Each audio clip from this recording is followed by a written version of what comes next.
Alright, guys.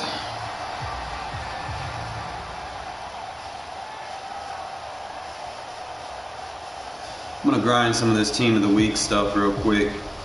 They released Richard Seymour, 92. Oh! And I was like, yeah. Alright, so might as well kind of kill two birds with one stone. What's my objectives real quick?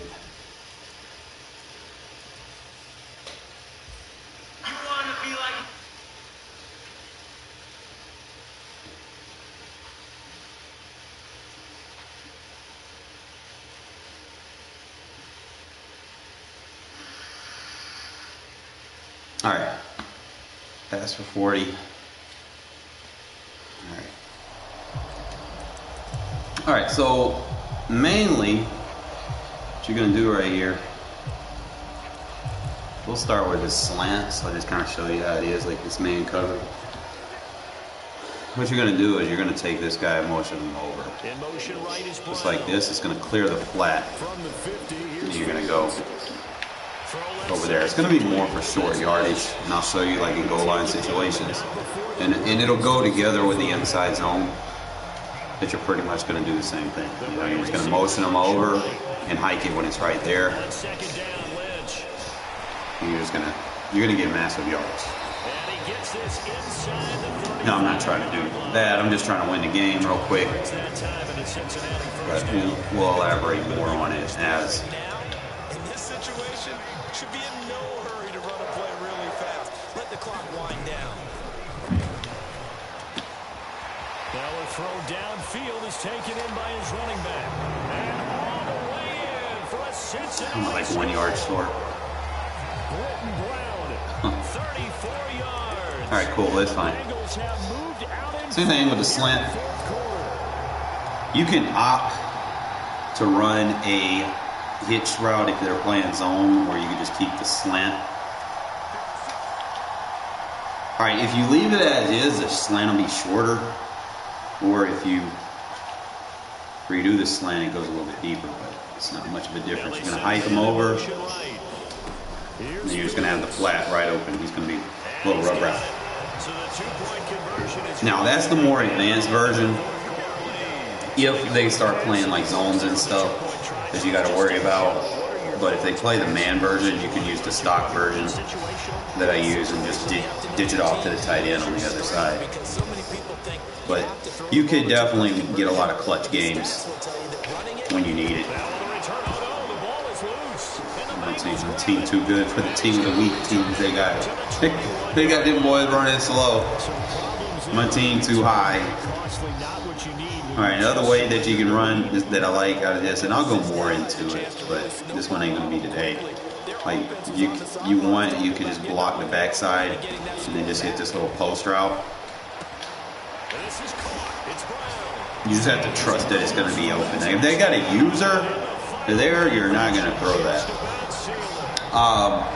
Likewise, you're basically going to choose one of the two back end routes. But like I said, I'm not going to go too much in depth on that today because there's so many different concepts that I use in that version. But like I said, if I want to run the ball, like if I see him in man coverage, automatically, I don't have to do anything else. You know, I can just block the tight end on this side, and then I'll just hit the tight end on the out route to the other side. So, like, most of the time, if I see goal line and I know they're in man coverage, that's going to be your go-to. Now, if you have, like, a short in, short out lead, it doesn't matter. Either or is going to get separation a lot better with that. But it's definitely something that you can add to your arsenal. And the reason why I like running out of 12 personnel is just because of the better blocking. Especially, you know, with the pass protection not being so great in regs, and you know, in mud, you definitely got to deal with abilities. I think 12 personnel is probably the best personnel to kind of operate your offense out of, because you're not really going to be able to run a under center offense. I'll be honest, you know, and just, unless you're investing abilities in your offensive line, that's the only way you're going to be able to run under center, in my opinion. You know, so. Another way, like say, you could just block the running back, run the post, and then just, I could still keep that or a hitch. It doesn't matter. I can block the backside. So you make sure you block two. Make them choose. and then we hit him over there. So it's just, like I said, I know this is like a grind. I know it's like on easy mode or whatever, but in an actual game against a user, if you throw enough routes at them, you can definitely just kind of get them off. And you're going to need stuff like this because eventually there's going to be 99 cards, 99 stats everywhere. So it's going to go basically down to whoever has the best play art on the field. And you see right there, the run pretty much does the same thing against users, bro. He's just going to run right through that A gap, and he's going to take care of the user block for you. So you can just run it right up the middle. I got to put, I got to go to my depth chart too and make a few changes as far as my linebackers go. I'm going to also teach you guys how to, you know, more or less alignments. You know, their alignments are very important. And I'm going to kind of go more into why I've been using like 3-4, 3-4-I, and why, you know, it aligns good versus some of the formations I've been facing. You know, a little bit of all that. Now, another way, you know, I might run this, I might decide I want to do the backside dig, block the running back, and have the in route, and then, because I got a backside dig, you want to drag, right? So it's just another way that I'll run this. You can just wait on that dig and then just low ball it. There's so many ways. And that's, especially if you're going up against a user, they're going to chase that crosser. 9 times out of 10, they're going to chase the crosser, and you're basically going to do whatever you want. Now, if you know you got cover 2 on the field, you can smart him. How about you get to it? Just about do it for us in this one. You've notched another win. You could have probably ran a drive concept across the middle. 4 passes this drive and I scored a touchdown. Okay. I know these challenges are easy, but I haven't been doing my dailies lately. I've been kind of getting reps in against other users and seeing what works, seeing what doesn't, you know. The do's and the don'ts. And believe it or not, man, I've beaten some stacked teams with my no money spent team. We're sitting in we're almost approaching that first official week of MUT, $0. And we come a long way from 60 something overall to 87 overall. Spend absolutely nothing. I think I missed the end point of season 1 on getting, you know, key upgrades that I could have used, like the David Casper and the Guardian. I think it was another Guardian card I could have got, the Cordero Patterson. I was like that close to getting it. And then they did the season 2, and I was like, well, on to the next, right? A couple of things that I did end up getting is I have the outside elite for my Chase Claypool, and I need to put him in the game so I can get him some stats real quick. And trust me, I like this DJ Moore. Don't get it twisted.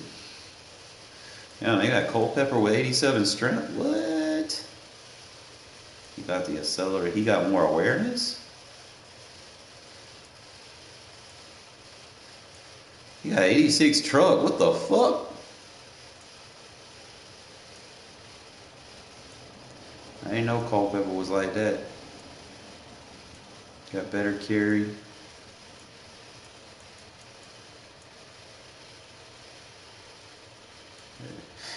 See, right now Fields got the best throw power for me. He got that 93 throw power, but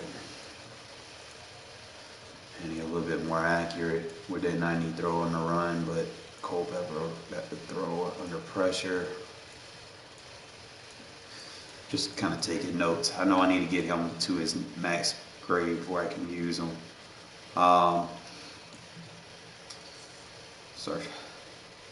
Starting fullback. That's crazy that our tight end is like a 90 overall at fullback. That's why you gotta have him there. Let's go ahead and get our Claypool card in, because he had that outside elite for 1 AP. But still gonna run this. again, so you just have one half to play instead of two. What I would look at my play sheet, though, and see is something that maybe loosens things up for my guys, gets a smile on their faces. Put most of my AP off on my receivers. Oh, it's time to give a little credit there to All right, so now we got Claypool, and I think he has the outside apprentice, so I can give him some routes that I want on the field now. So if I want to do the motion hike, To throw again on second down. and then get a clear out. It's a short one here, complete to his tight end. And he goes out right around the 39. That's good. The completion there for 7 yards. I don't know what kind of routes I want to give him. I know he has that post. So I can give him the post corner. I think that would be better than running the C route. If I want to block the running back. Let's see if I can do it like that. They'll send a receiver here in motion right. You know, we got this. Look deep for more. This offense is deadly, fellas. They're able to convert on third down, and that sets up a first and goal. That's a complete 4 passes this drive. So. Trying to get Claypool his stats. So what we're going to do is we're going to put that right there. If I'm keeping that running back route like that, I would have to block this in route. Here's Fields. Die. And this is caught. Touchdown. I like that route when you smart route it. It runs so much better, and it will beat just about any zone. The only way they're going to stop it is if they're usering it. And no. You can go right to the next challenge if there's another one available, or return to challenges to receive your reward. Okay, don't allow more than 40, don't allow more than 10. This is Richard Seymour.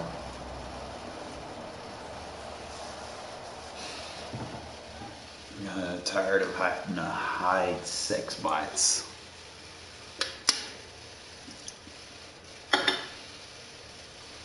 Definitely want that team of the week, Richard Seymour. Like, that would be perfect. If I can get him and I can go ahead and get the other one, Warren Sapp, bro, like, that would be perfect.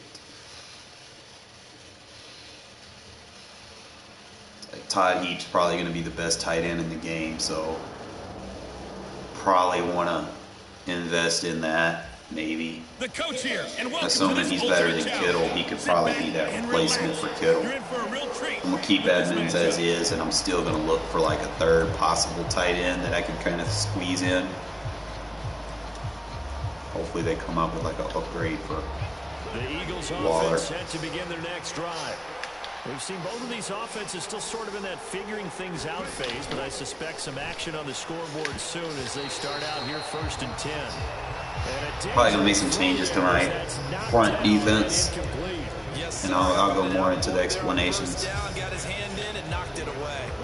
So after the incompletion on first, now 2nd and 10.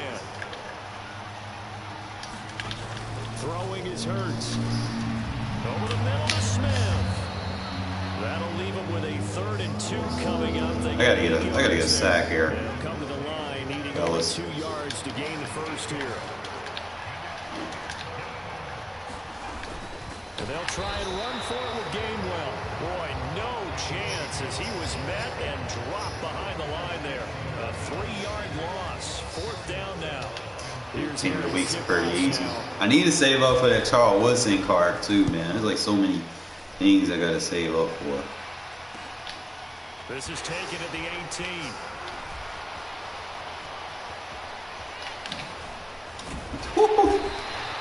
Good blocking there, nearly sprung him. As it is, it'll go as a 19. That should give me the double. And the Raiders will take over now 1st and 10. I'm not sure how this goes, but we'll figure it out. Wish there was a practice mode in this thing so I could show you guys, but I'm probably gonna have to go to Regs to go to practice mode.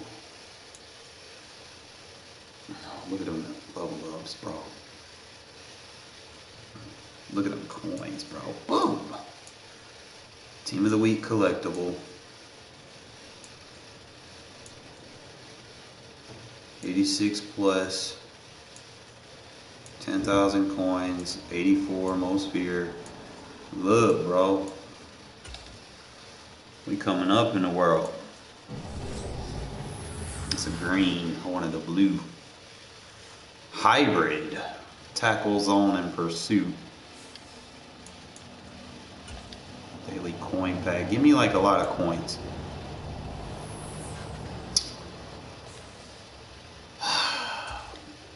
That's for a lot of coins. I'm like, man, give me like 50 bands, bro.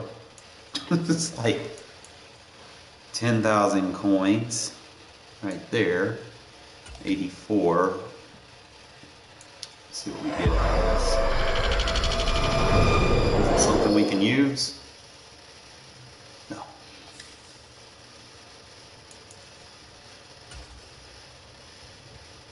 Yeah. Check for it later.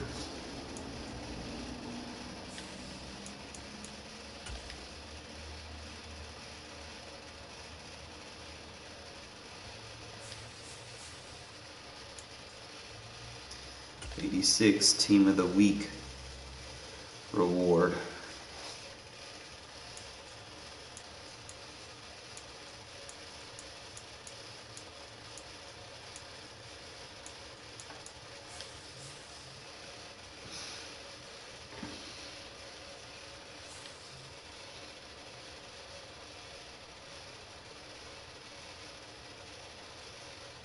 All right, I don't know how.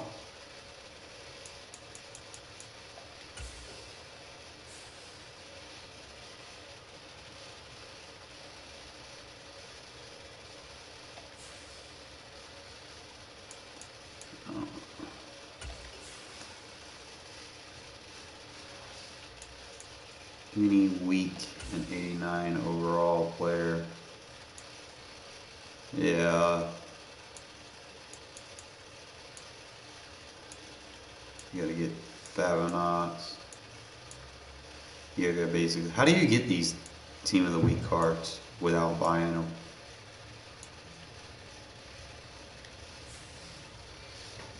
Because if I gotta put 1, 2, 3, 4, 5, 6, 7, that would mean Richard Seymour should be roughly 700,000 ish. If I'm doing it that way.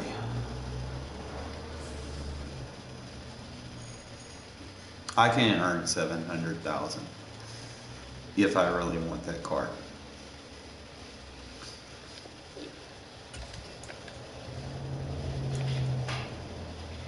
But what I am going to do before I do anything, we're going to do what we were trying to do last night.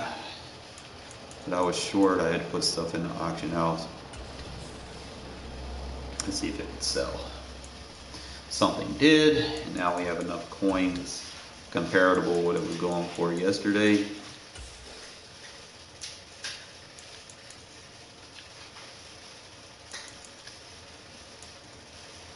Alright.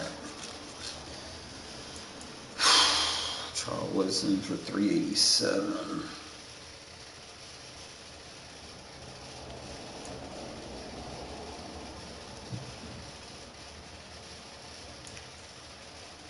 Harrison Smith going down.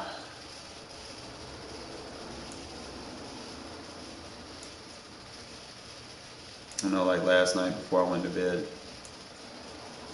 Oh, there he is. I could buy one for 84. 84 Bizans right now.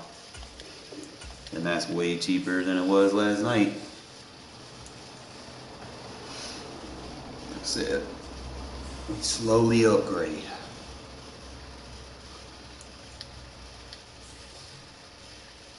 And it's going to be an important upgrade.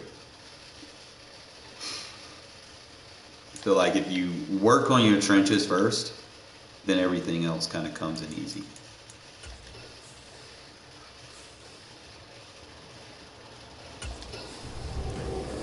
Give me. Give me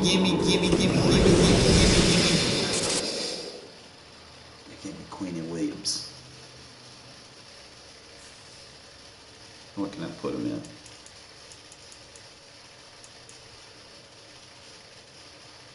I can't do nothing with him. Can't put him in those sets.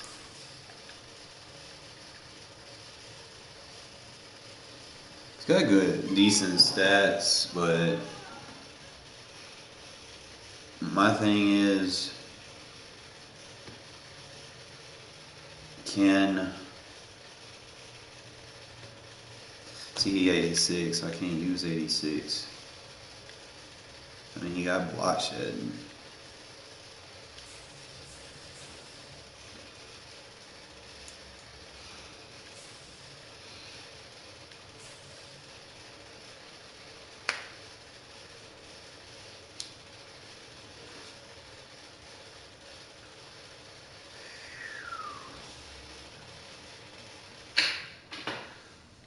Let's see.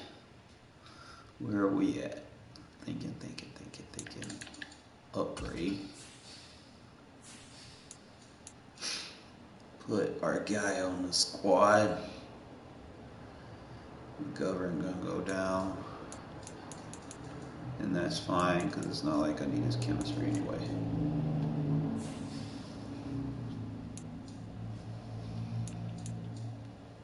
Look at those. Look at those stats. Plus 10 pass block power, plus 6. Yeah. You got more run block power.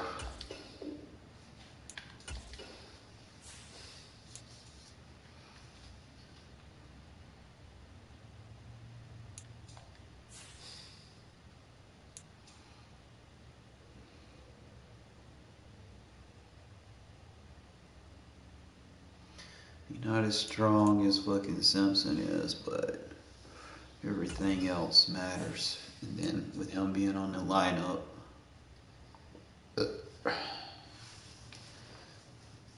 makes us a little bit stronger. And we got to activate him.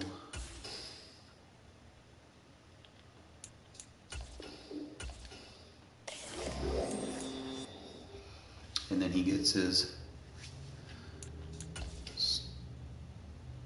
He's got that.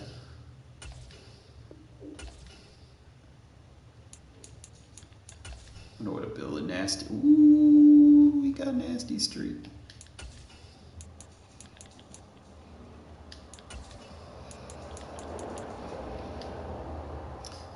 But I can't use nasty streak where he's at. I don't put abilities on my offensive line.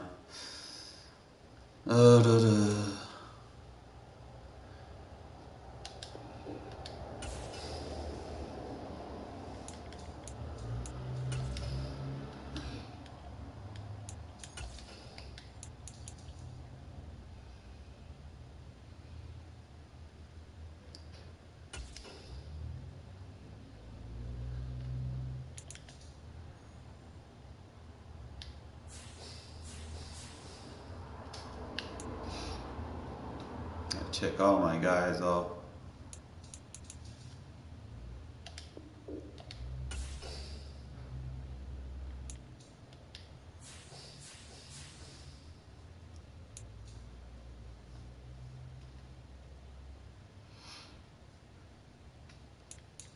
Who are the 4 sidekicks?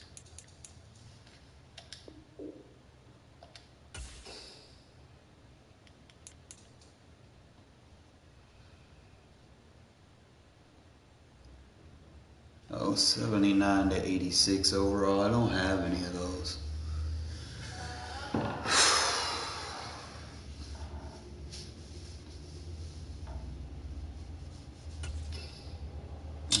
That doesn't do me no good. Unless I just want to put them in as backups. Just for him to get a little bit stronger, but that's not worth it.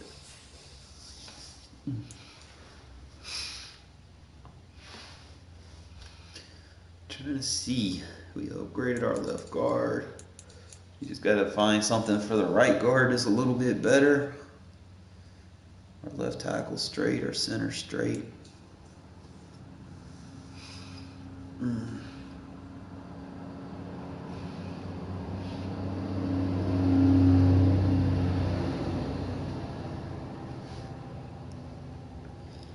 Gotta figure out who I like.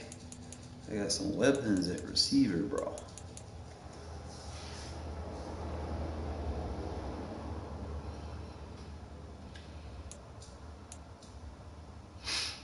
Alright, so what I'm thinking, I'm probably going to move Tremaine Edmonds to the inside with Hendricks.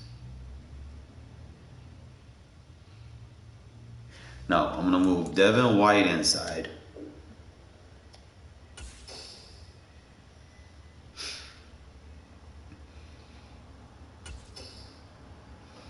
So I got to do those monster tokens. I think if I upgrade him enough, he's easily gonna take the cake. And he potentially could be better than Simmons. I'm trying to remember exactly how I want to set it up.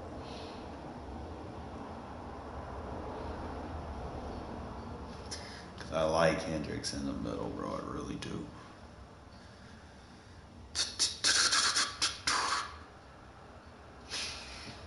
Find out who our best zone coverage is over here. Not named Ted Hendricks. Go like Hendricks in the middle. That I do.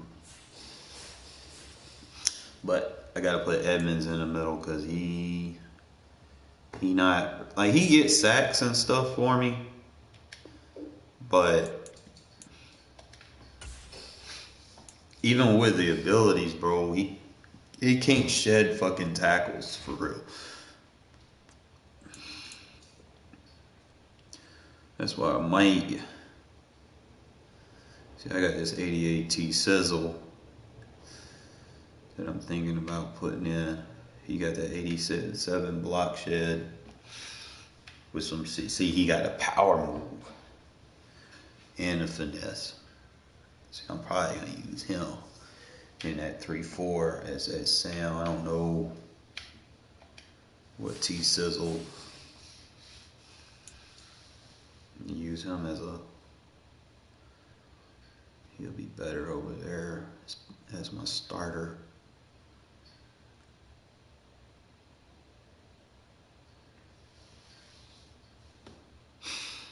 Ain't gonna lie, Hendricks be good for me, but if I put two monsters on the outside,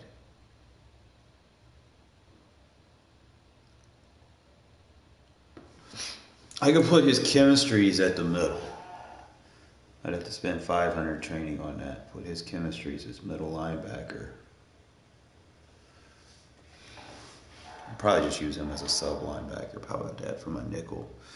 That way I'm not overusing him. I'm thinking, guys, bear with me. Because I like Isaiah, but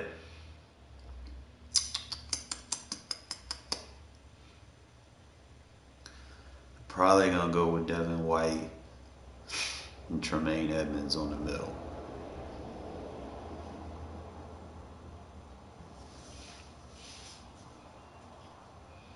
And then start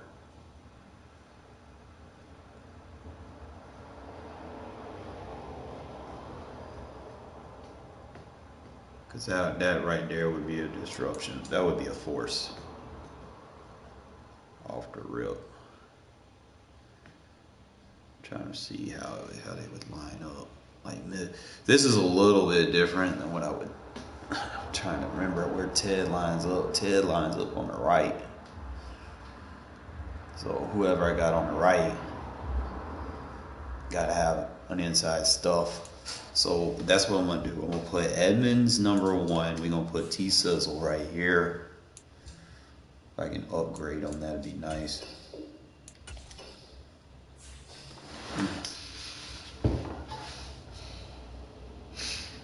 So it'll be T Sizzle and Hendricks. Put Edmonds right here.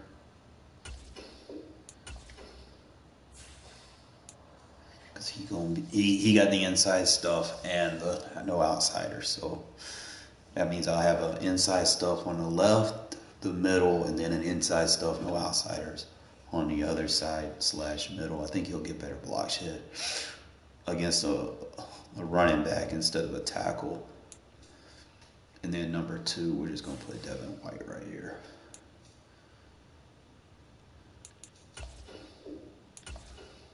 And then, as far as what I want to do on the outside, we got good.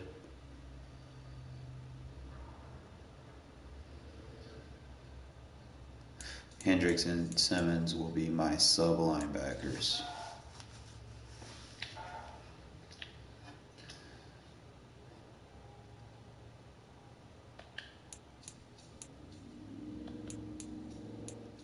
Just try to get his defense a little bit better.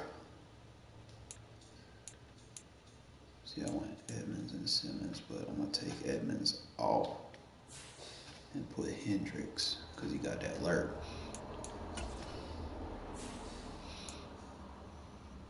So he got lurker and Simmons got lurker. Put your two lurkers there. I could probably put Michael Parsons here.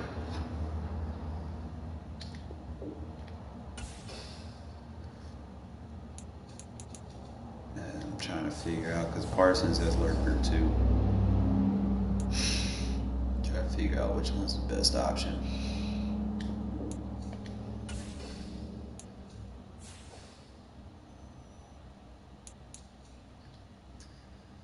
Faster, he's got better acceleration. Parsons stronger.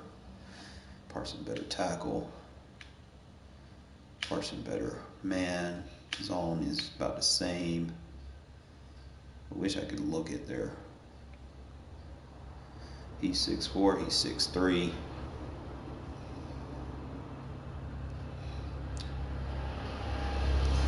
I know Simmons got the better hit power.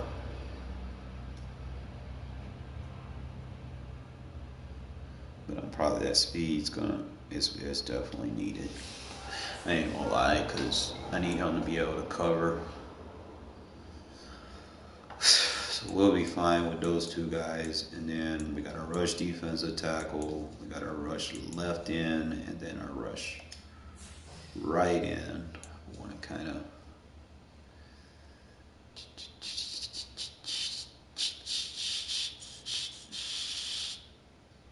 I think my best rusher is Michael Parsons, and I can kind of drop him into coverage if I need to. I know his stats aren't necessarily top of the line, but it's decent, and I can drop him into coverage to defend flat.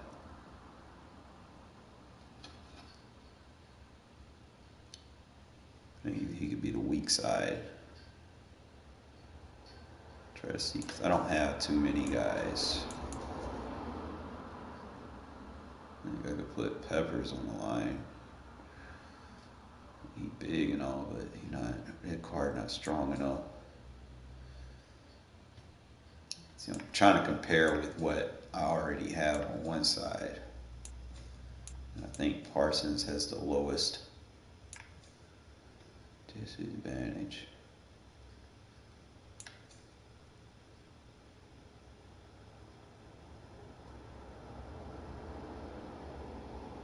Only thing is size. That's what I'll worry about.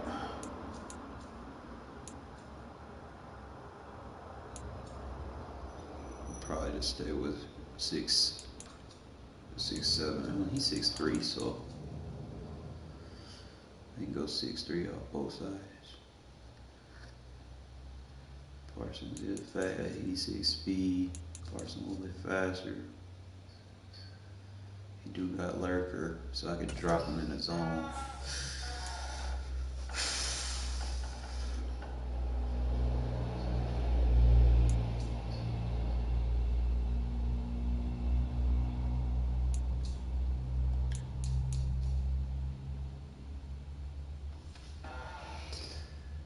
Yeah, just bear with me. I'm just double checking my stuff real quick. So what I got as far as chemistry, I still got this. I can't really upgrade this. Not yet.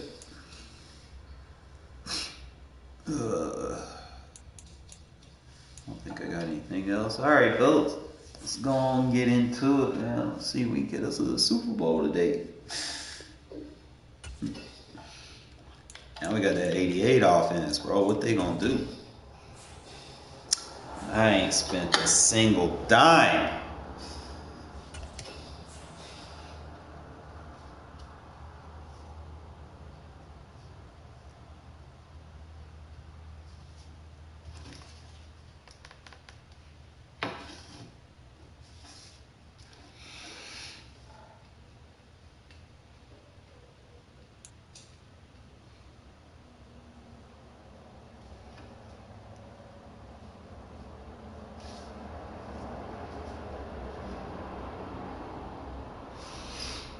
Let's see this team real quick.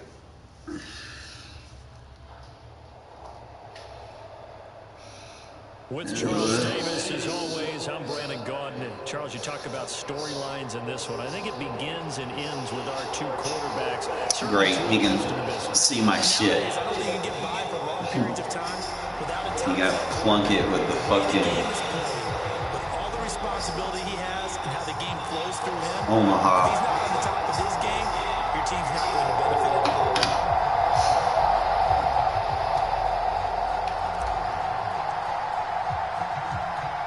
The kickoff team on the field now as they will send this one away. From the 6. And he will make it back to the 15, and that's it. Good coverage there by the kick team.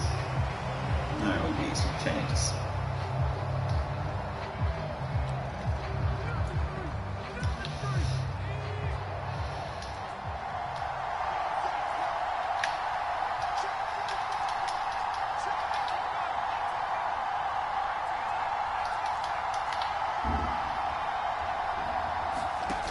They'll come out throwing here on first down. And right off the bat, look at him lay out there and make the grab. 5 yards on the game's first play, second down.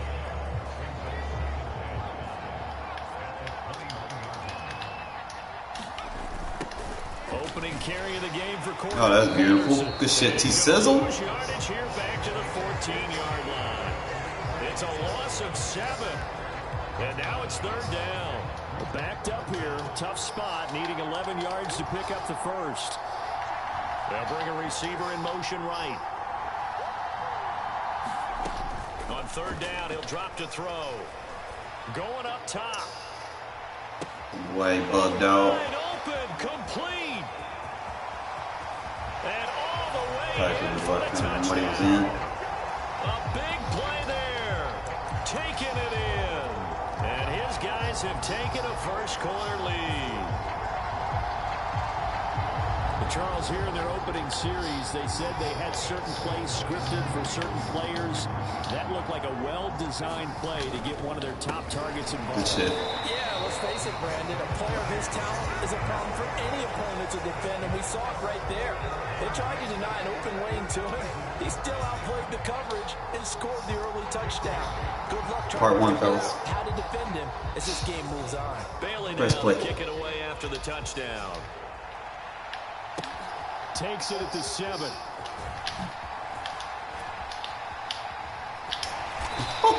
Wait till I get an upgrade, bro. If I get a player that's just a little bit more finessey, he can do some damage.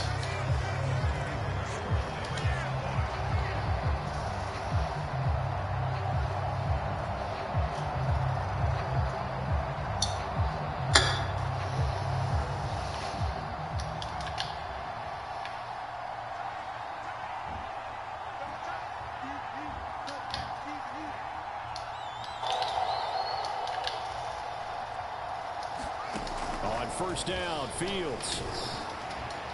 And that went too far in front. He couldn't reel it in. It's incomplete. Charles already trailing by touchdown early. This offense, how imperative is it for them to get points out of this drive? Well, they feel like they have to go ahead and match because of what was already on the board against their defense. But I think even more so, you just want to avoid 3 and outs. You want to be able to stay on the field for a little while, let your defense catch their breath a little bit, even if you don't score any points.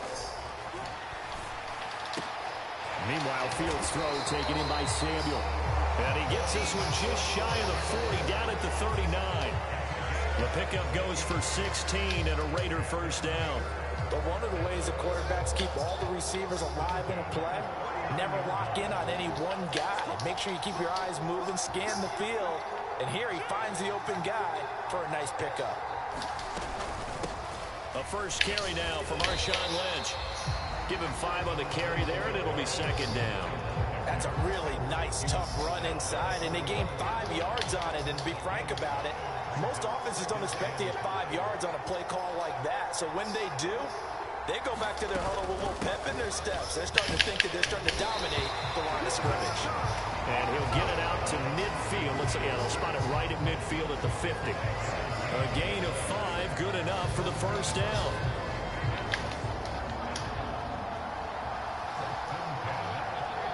The man in motion is Brown. First down, the run with Lynch. And nothing doing. He's immediately taken down at the line of scrimmage. Officially no gain on the play, and it's second down.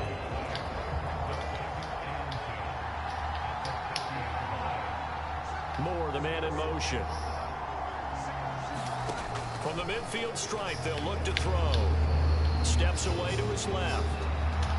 And he'll protect himself at the end here as he winds up getting pretty decent yardage.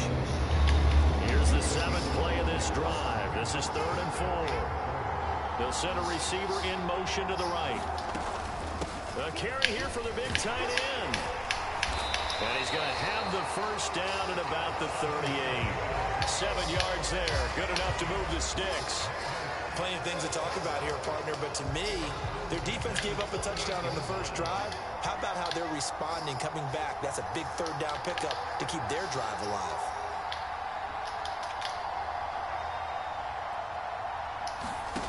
Now a first down throw, Fields. Under pressure, and down he goes. Stephon Gilmore dials the corner blitz and earns the sack. So that complicates things a bit here. 18 yards to go now on second down.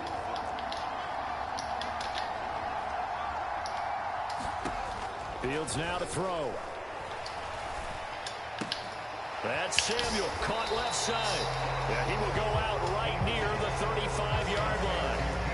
So 3rd down, they need to get to the 28 for a first.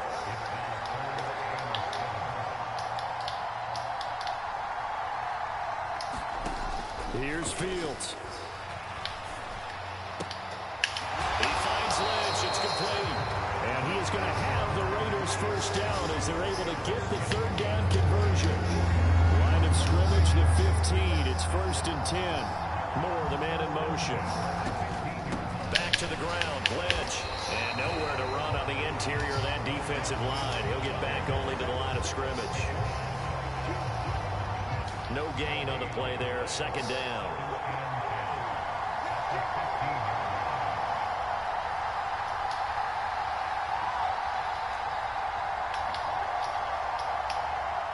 They'll bring a receiver in motion right. They'll fake the handoff. Now Fields. And now they're inside the 10 as he's brought down at the 9. 6 yards there off the scramble, but it'll still leave him with a 3rd down. In search of 4 yards here to pick up the first down. Moore, the man in motion. Shotgun handoff to Brown here. He didn't get the touchdown, but he did get the first down as he's tackled at the 1. They're able to convert on 3rd down, and that sets up a 1st and goal.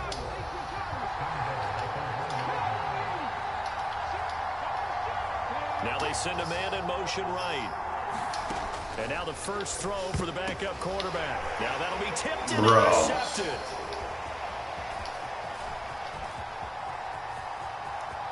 That was bullshit. Defenders giving chase, but I don't think they're going to get there. And he will take this one home. It's a touchdown. There's no way he should. We thought this defense would be no way, right? They were. Here you're already up. Now you got a 2-touchdown lead. I'll tell you, going out there on defense, did they have a little bit of extra momentum with a score already on the board? Oh, without a doubt. That already felt good to them. They took it and used it and obviously put up another one. But here's the thing now. Some defense coordinators might want to pull their guys back a little bit because they don't want them to make mistakes because they're too overamped. Others say, I've got a 2-touchdown lead.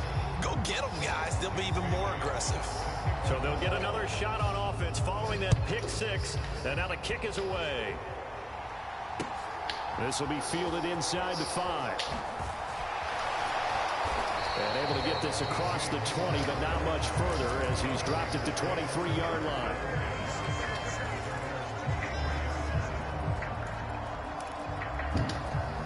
The Raider offense set to get this drive started. And you wonder, I mean, is it even possible, especially for the quarterback, to mentally reset after that quick of a turnaround? Well, we're certainly going to... Don't truck backwards.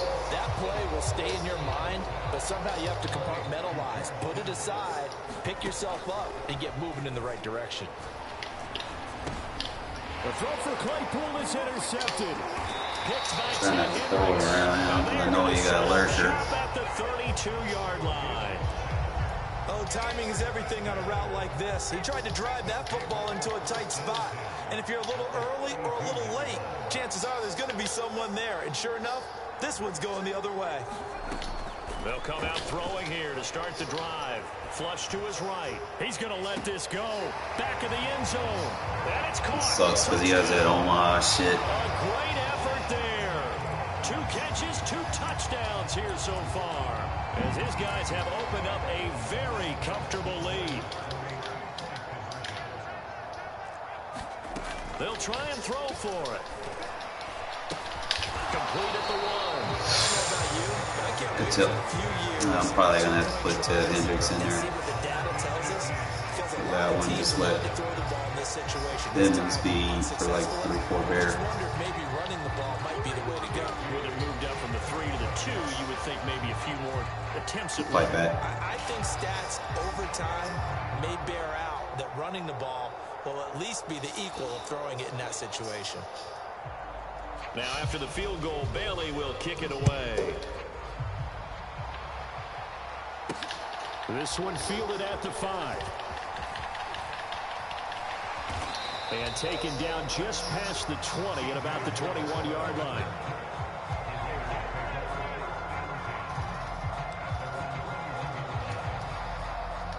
The Raider offense set to get this drive started.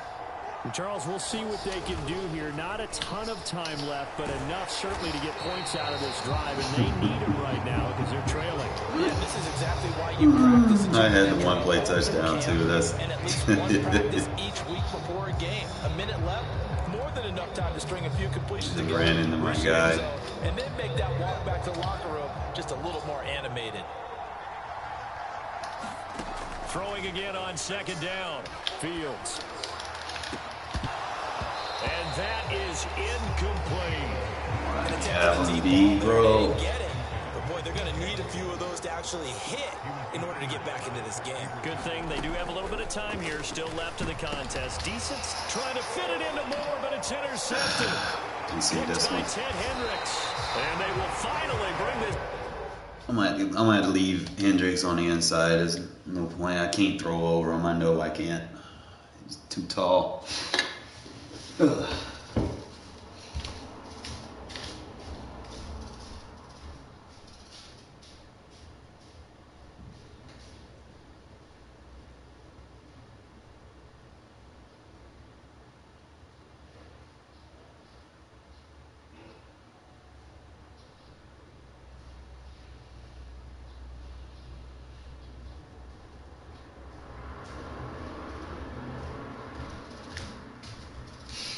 That's probably what I'm gonna end up doing.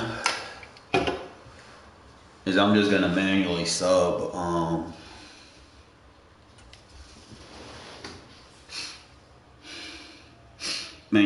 Hendricks in there in the 3-4 odd, and then unless I'm going up against a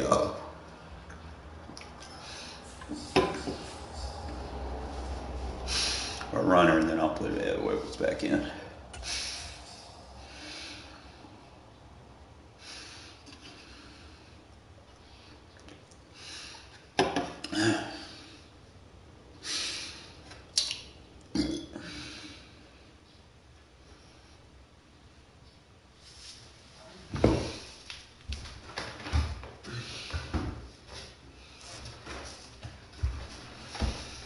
But that's usually how I am, man. I have a rough start. And then as the day goes, I just get better and better.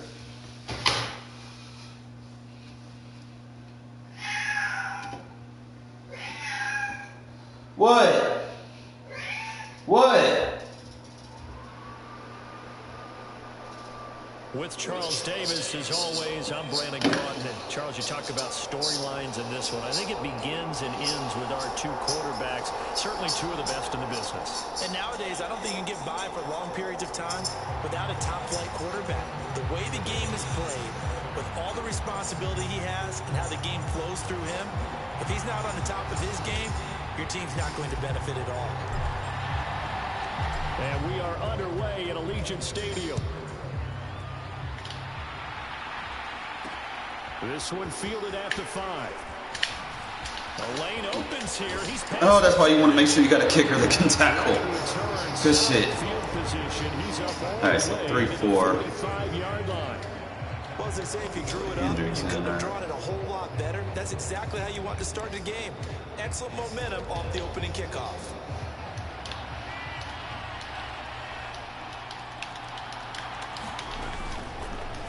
And they'll run the option to start the drive. And he'll go down, but not before getting this inside the 30. A big-time gain there on the keeper, using his legs to hurt him. First down. Now a first carry for Derrick Henry. And he is met in his tracks behind the line of scrimmage.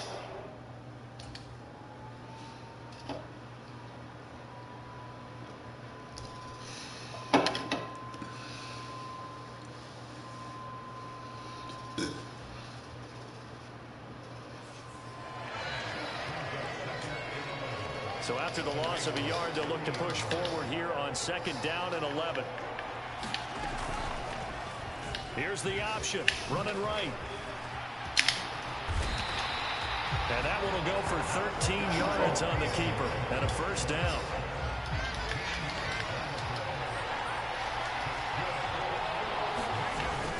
Henry up the middle.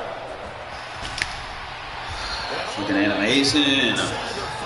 Couldn't tackle him during the animation. That sucks. 13 yards for the second play in a row. A terrific opening drive has them knocking on the door. 1st and goal. Henry going to take this down just short of the goal line. He got 3, but could not get the ball over the chalk. 2nd and goal from the 1. Trying to punch it in with Henry. And he is in. Touchdown, Raiders. Derrick Henry taking it in from a yard out. And the Raiders will claim the early lead as they're on the board first here tonight. But Charles, clearly they wanted to send a message there and impose their will. They score on their opening possession on a drive comprised entirely of rushing the football.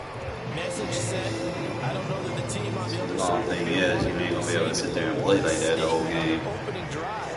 Just run it all the way downfield. No passes. That absolutely sets the tone that they're going to be physical in this game. Fields it right around the goal line. And he'll get it up just past the 20 as his guys will go to work at the 21-yard line.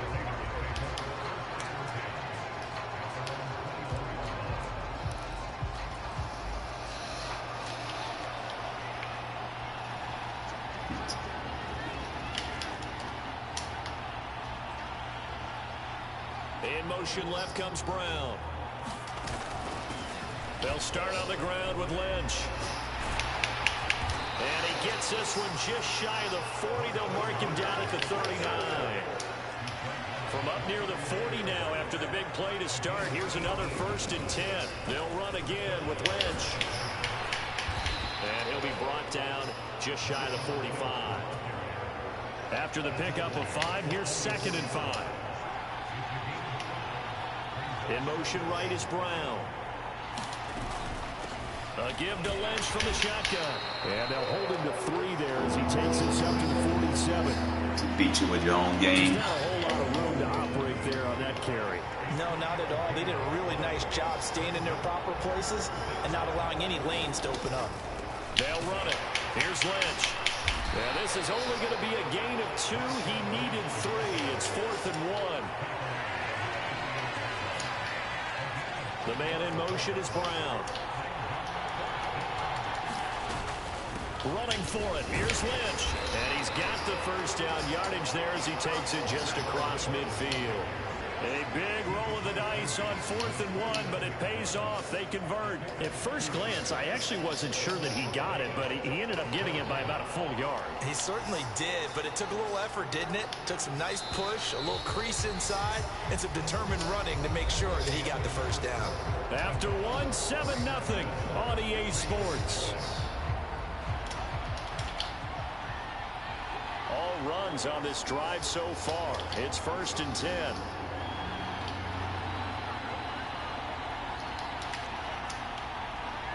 In motion left goes a tight end. Fields on 1st down. Got it. A diving effort, but only right at the line of scrimmage. An excellent pickup of 20 yards. I'd have to say that whenever you see a good post route run, they do not like to let it in without the catch. Hence, that great diving play. Yeah, lay it up there, let him go get it, and he got it. Up the middle, it's Lynch. Look at that offensive line, bro. A little bit of room, enough for 4 yards. That's a good investment. 2nd down. And that was a quality play to start a new set of downs. That was simply an offensive line winning the battle up front and winning in a big way and giving their guy in the backfield a nice lane to hit. In motion left comes Brown. On play action, Fields. And he'll be brought down at about the 23-yard line. They made a nice effort to stick him with a loss for that play, but it's going to take more than that to keep him from advancing the ball. Should be an entertaining battle anytime he tucks and runs over the second half of this contest. And able to haul it in is Kittle. And he is out of bounds, looks like right at the 15. Line of scrimmage, the 15. It's 1st and 10. Now Lynch running right. And this play goes nowhere. Losing yardage back to the 15. Officially, it's a 1-yard loss. That's going to bring up 2nd and 11. An interesting and intriguing decision there defensively because they kept extra DBs on the field despite seeing the multiple tight end look that came out for the offense. I thought they were going to switch out of it. I didn't know if they felt they didn't have time or what the case was. Well, in any event, the extra speed allowed for great penetration as they stuffed that one behind the line of scrimmage.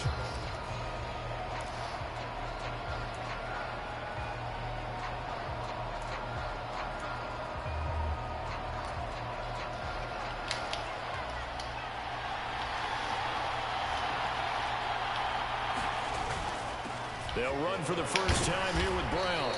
And he's able to get this inside the 10 now to the 9. 7 yards on the carry. Make it 3rd and 4 coming up. Decided to hand it off that time on the run-pass option. Appeared to be an easy decision. Just gave it inside. Nice steady gain. And the Raiders call on a nickel set for 3rd down.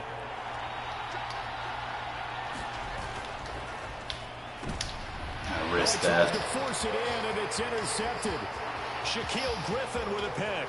He's at the 50, the 30, 10. And he takes this one back into the end zone, and the Raider defense delivers a score. CD, what a sensational start for this defense. Instead of just forcing the 3 and out, which they were about to do, they pick it off and take it in for the score. Yeah, I mean, they didn't just settle for the standard good way to start a game. They started in dramatic fashion. Keep matching me up with these stacked teams. I mean, I can drive on them and just gotta turn out these cute sometimes.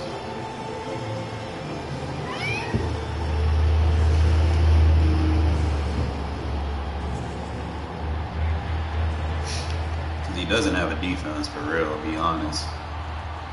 If we're playing Regs, I'm probably putting 40, 50 up on him. So they throw the pick six. They'll get another shot at it now as this one's in the air. From a couple yards deep, he'll bring it out of the end zone. And no alley to be found. The coverage was solid, and he's dropped at the 18.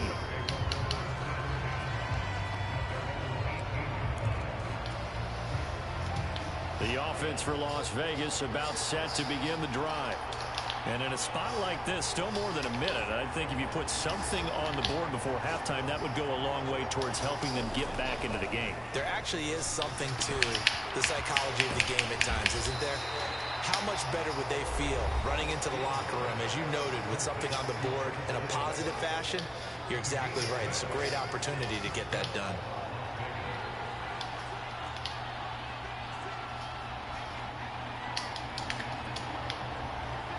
They'll bring one of the tight ends in motion left. On 1st and 10, here's Fields. Over the middle, complete to Samuel. And he's taken down, but able to slip across the 35. Back-to-back good plays have him on the move on 1st down.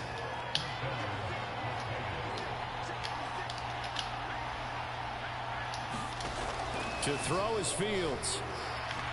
He's going to look deep for more. This is caught at the 20. And he's brought down inside. You already got that card? 18-yard line. Jesus fucking Christ, man. Get started, but that play will certainly give them a little bit of life. She just dropped it, Maybe the late wake-up call that they had been seeking.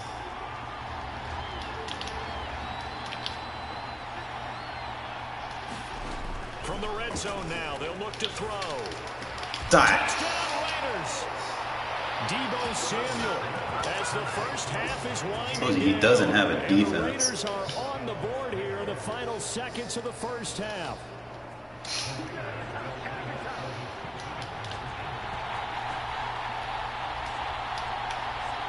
Now they bring a receiver in motion right.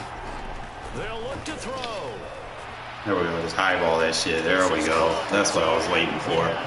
2 points. So they go with a pass there. We run committed by motion. And a good job by the offense figuring out their 2-point play and using it. Just like a noob would do. It's interesting how people are using the strategy nowadays, though, isn't it? It really is, and I don't know how much that particular play factored in, but with the PAT moving back in 15-16, that kind of changed things, didn't it? It's really a part of everyone's strategy now. When I talk with coaches and when we sit with them, they're always talking about they actually have 2-point periods in practice now, something they never really did before.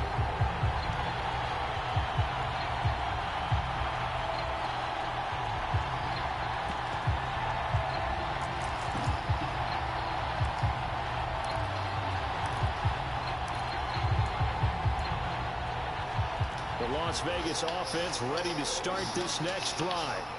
And with time quickly fading here in the second quarter, not sure how aggressively, offensively they want to play this. I think we'll find out just how much they trust their guys in this situation if they decide to take a shot. And with just 4 seconds, Hey, we run that again. a timeout call. We'll be fine.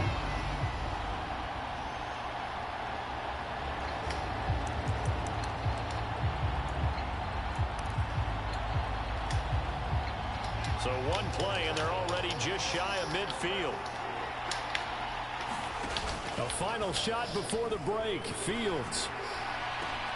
That's Oh my God! Why? And he's in for the touchdown on the final play of the first half. Put the right shit on the field, and he just dumbed out. Get that done. He didn't even try to tackle. I need to hurry up and get that Charles Woodson card. I can't have my players just dumbing out like that.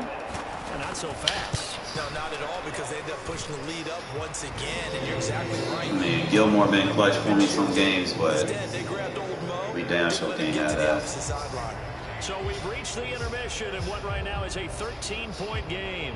As we are off to Orlando now to check in with Jonathan Coachman at our EA Sports Halftime Report. Coach?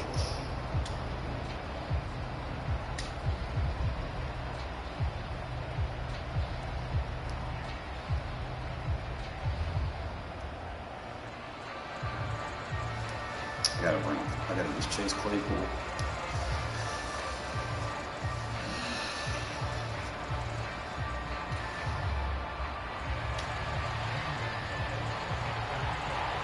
The Raiders are going to have it first, and they trail here as we get back to it in this third quarter of action. Moore now to return, taking it about the 1. And he'll get it up past the 20 to about the 22.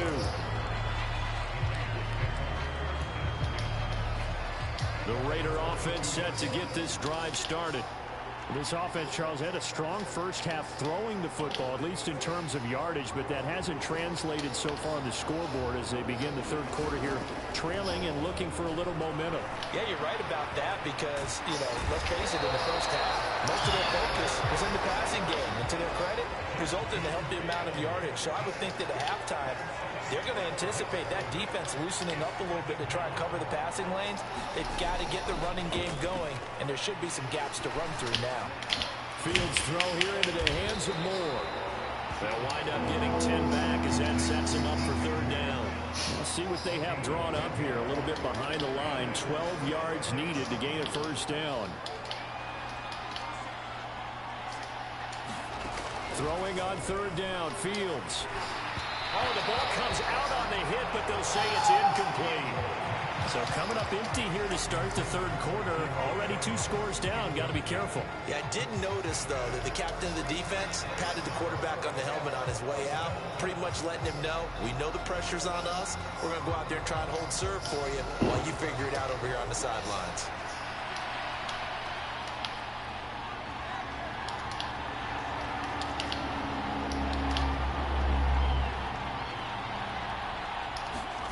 They snap it to Fields. Looking left side, and he's got a man. That's Moore. And now this is going to be close. The defense says they stopped him, and they did. Boy, a real head-scratcher there. And the Raiders with the football now in excellent field position. Line of scrimmage, the 31 now on 1st and 10. Inside handoff, Henry. And he's going to get this down near the 20-yard line. It'll be a gain of 10 to start the drive out by a few inches. That'll be a first down.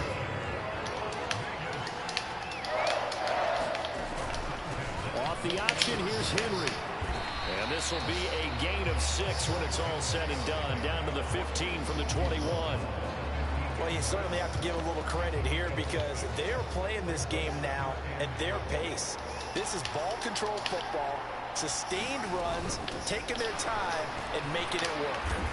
They stopped after only a yard, taking it down to the 14. You know that old expression, it's not my night?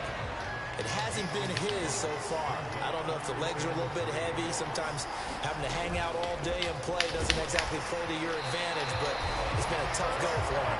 Every time he looks up, somebody's there defensively. That was the same case on that play. So not quite a 1st and goal. It's 1st and 10 from the 10. Off the option, here's Henry. And that one blown up quickly as he's going to be stopped before he could even get started. Tremaine Edmonds, the linebacker, was the one disrupting there defensively. With his size, he's a tough man to bring down, but they do a nice job there stopping his progress and not allowing him to get back to the line of scrimmage. They'll have to deal with a 2nd and 14 now after the loss. 10th carry now for Derrick Henry.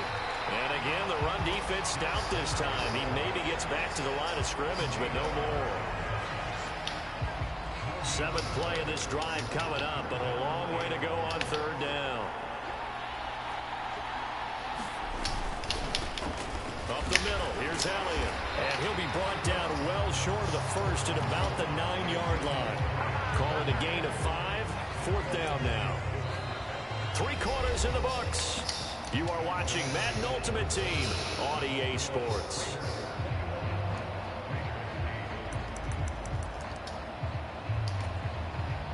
And we'll begin it with a field goal try here. From the right hash here, should be an easy one. Gonzalez's kick is good, and that will extend their lead even further. So all things considered, that's not the final nail, but it does make things exceedingly difficult now on the other side. Yeah, because obviously now with a 16-point game, the other guys don't need just 2 touchdowns. They need a couple of 2-point conversions as well. Plus, they'll need either a turnover or an onside kick in there somewhere. So you're just adding to the list of things that need to happen in sequence. Boy, nice, bro. A little bit better than Chanel would. The offense for Las Vegas about set to begin the drive.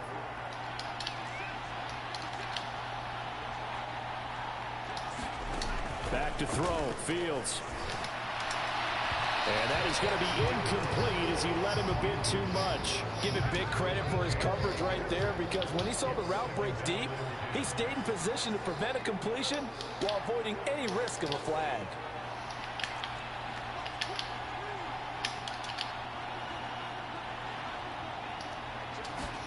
To throw once more on 2nd and 10. Fields. Forced it. And the timing a bit off that time. Wide fucking To the open. ground. The offense on 3rd down tonight, they've only converted once in 4 tries. This is 3rd and 10.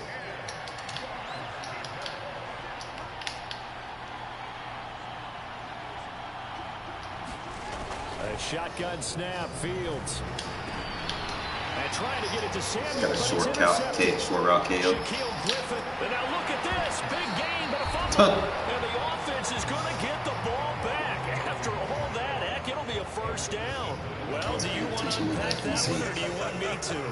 You're the boss. Big artist. We get the interception, then really he's just too loose with the football on the return, and he coughs it right back up the other way. I've seen this happen in an NFL game, and boy, did it cost some. D-line and shit. Like, even though I upgraded my line, he's got to pay 14, so game is salted away. Fumbles on the we're going to return. get those shits. Atlanta gets it back, drives down, kicks the game-winning field goal. How about that? And a crazy situation we just saw there. Now a man open down the middle of the field. And they'll get him down up past the 15-yard line. That his first catch so far. They've held him under wraps, but he's got a 1st down there.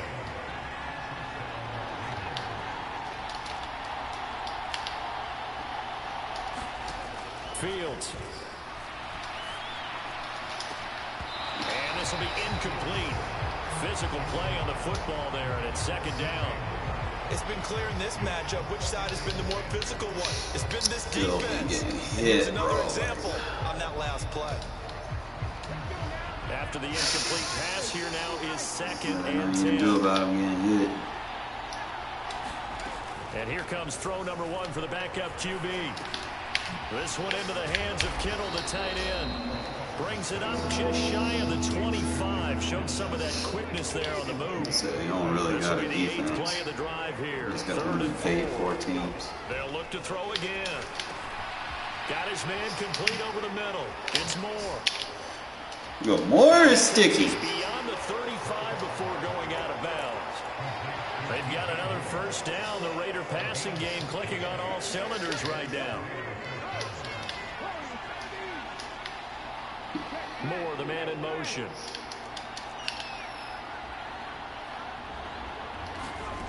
They'll stick with the passing game as he looks to throw. That's going to be caught by Samuel. And that'll be good for 8 yards. Might have to use Culpepper. He got better throw under pressure. He's on one of these better teams. I know he's not the better Carr, but throw under pressure right now means more. Not winning, it's going to be more of a learning experience. I possibly could. It just really depends on how everything shapes up. Looking to throw on 2nd down. Culpepper. Again, he'll find Samuel for the completion. I probably just did this to him the whole fucking game. He's not playing defense for real. Moore, the man in motion.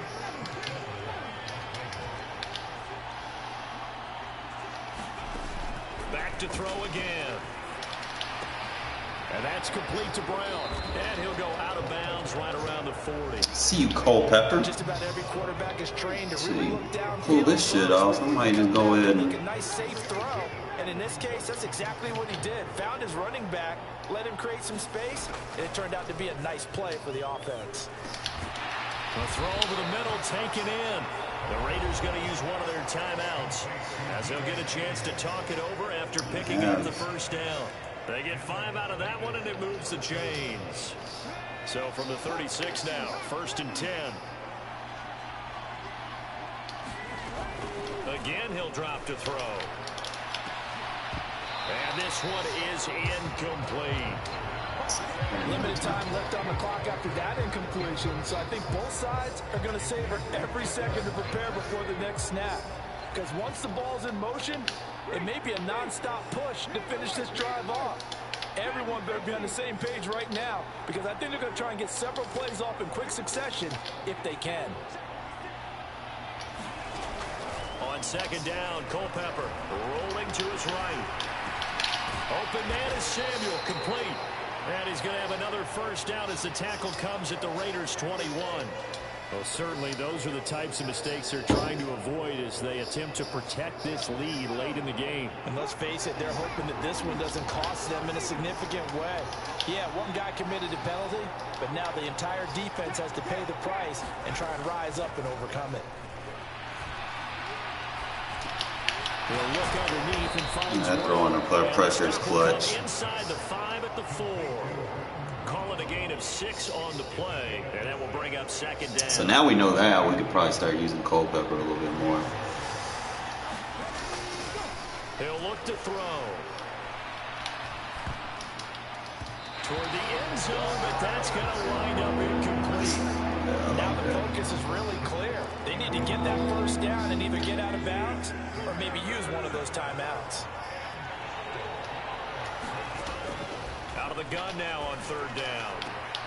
And he's got it. And he takes this down to about the 2 before going out of bounds. And just 3 yards on the catch there. He couldn't get away. And that's going to bring up a 4th down. Now they send a man in motion right.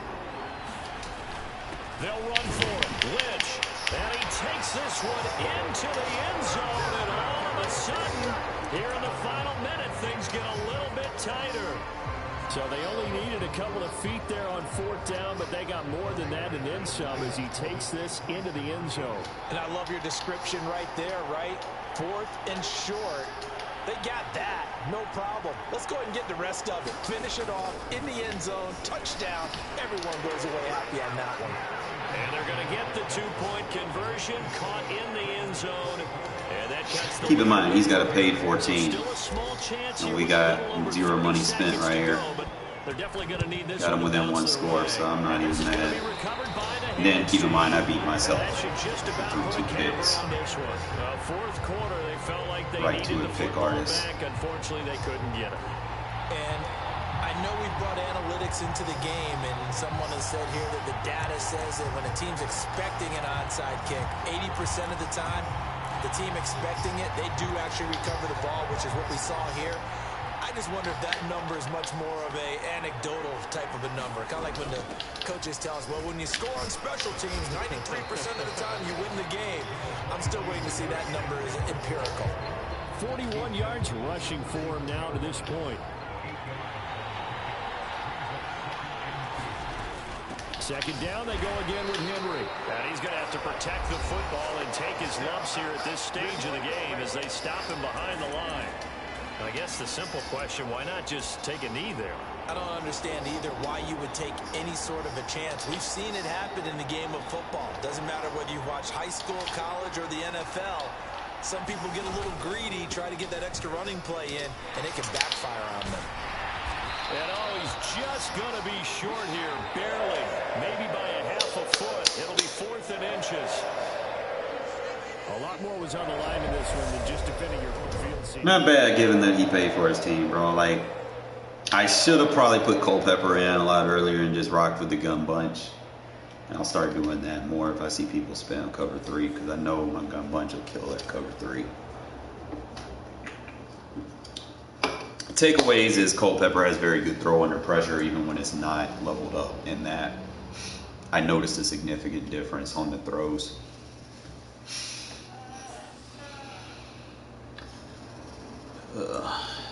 That wasn't a very good season for us. But we'll take the coins. Let's get started now. Let's go. Shadow. Shadow. Kitty. Buddy. Buddy. Buddy. Buddy.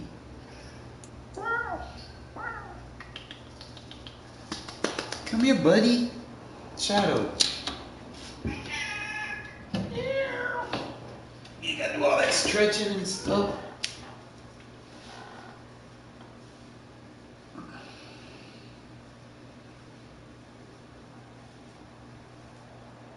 With Charles Davis, as always, I'm Brandon Gaudin. Charles, you talk about storylines in this one. I think it begins and ends with our two quarterbacks, certainly two of the best in the business. And nowadays, I don't think you can get by for long periods of time without a top-flight quarterback.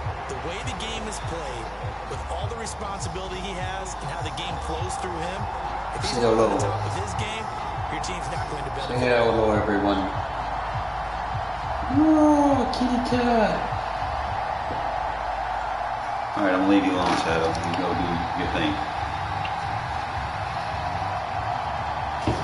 Yeah, I was stopping it. It's just it got boring. I'm still trying to figure out where I want to use Tremaine Edmonds on the inside. As the Raider kickoff unit now, as they will send this one away. From the 10. And he'll be stopped up at the 25.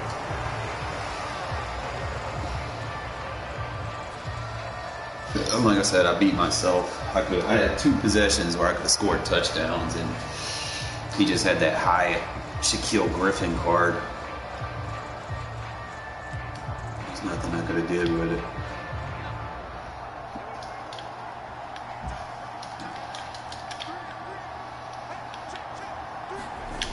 They go play first down. Rush coming, and he's taken down. All right, Bear is middle linebacker swap. Did the job, and they're going to credit him with a sack. How about the defense there trying to set the tone on the very first play of the game? Yeah, there's a little bit of a glow here tonight because they brought the heat right out of the gate. What a good job establishing a tone for this one. At the 23, it's 2nd and 12.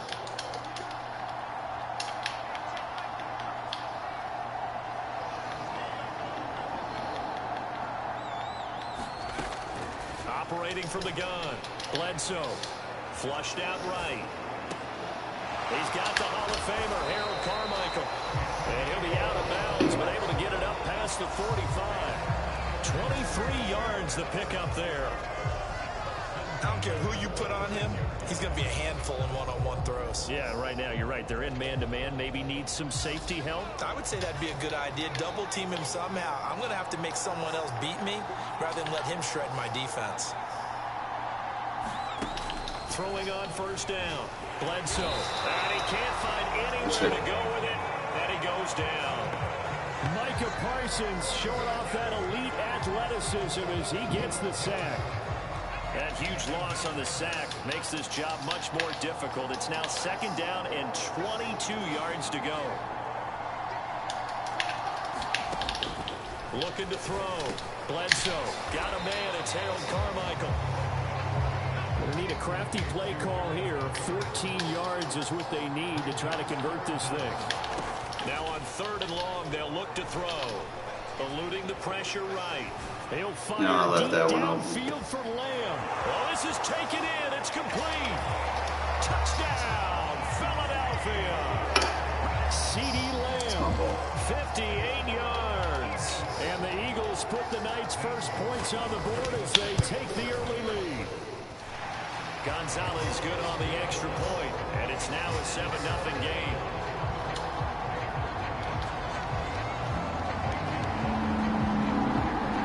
Now after the touchdown, here's Gonzalez on to kick. Trying to take risk.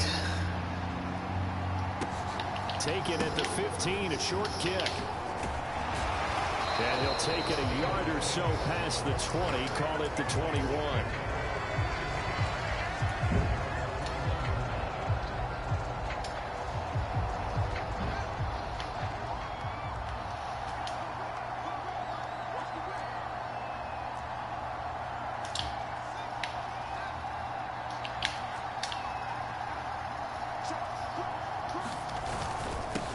They defer to Brown to start the drive. And he's got it past the 30 before he's hit and dropped. From the 32 now, here's 1st and 10.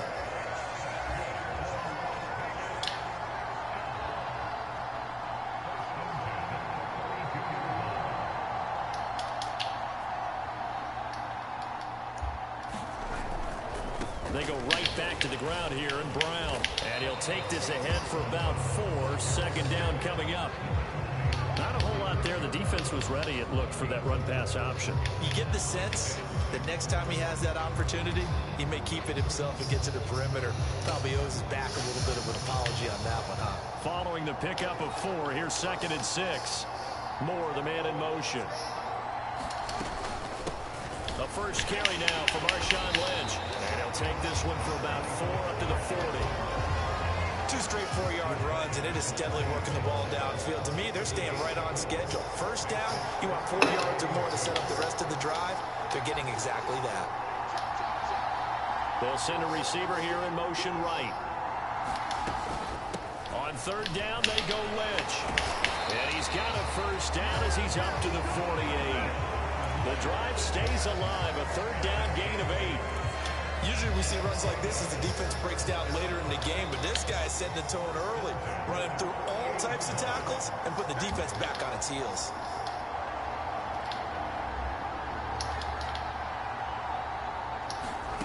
On 1st down, it's Fields. And pass complete to Moore. And they're able to work this to the 25 before it's all said and done. That'll be marked as a 27-yard pickup.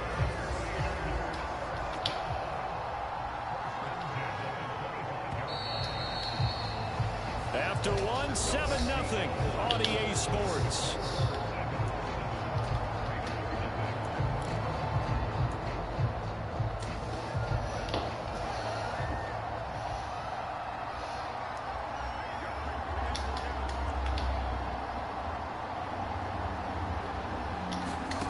Off-play action, Fields. Complete to the tight end, Kittle, over the middle of the field.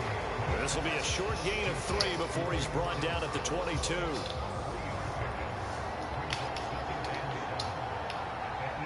They'll bring a receiver in motion right. They'll give this up the middle to Brown. And he's going to take this close to the first down markers. He's stopped at the Eagles 17. A gain of 3 last play. This time they double it and pick up 6. They're trying to keep the drive going. This will be play number 8. It's 3rd and 2. Back to the ground, this time Lynch. And he will have the first down inside the 10 to the 9-yard line. A strong 8 yards will keep this drive rolling. Well, they just watched the other team take the ball downfield and score, so they knew that this drive, this opening drive, was on them. And, boy, that was important to pick up that first down there and keep this one going. 1st and goal, and a chance to get that initial touchdown right back. Moore, the man in motion. Now Fields. That's complete. He's got Lynch out of the backfield. Touchdown! Marshawn Lynch. A 9-yard touchdown grab. And the Raiders are an extra point away from evening this one up.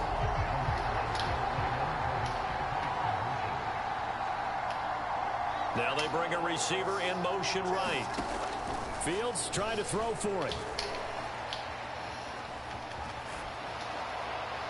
And he's just going to throw this one out of bounds here. Nowhere to go with it. Incomplete. So why go for that there? First half, you could have tied the game at 7. Why try to get the lead?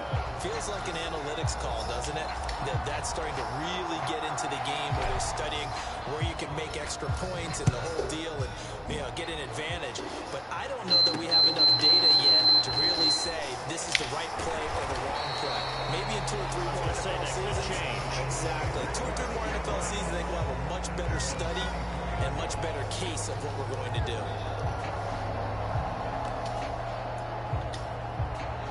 The Eagles offense set to begin their next drive. A lot of time for this unit to game plan on the sideline after that drive that they watched the other side just score. But remember, last time they were out, they scored as well. We'll see if they can seize that momentum right back. And they have had a lot of time to cool off from reaching the end zone the last time. So have they been able to keep themselves mentally? He's got a man complete. Past the 20. And he's going to be marked down just outside the 10. We know he's good at catching the football, but then after the catch, he's got escapability. Not only that, he's got some toughness as well, because you know he's coached very hard to make sure he battles through, breaks tackles, and then they finish with, but don't fumble the football.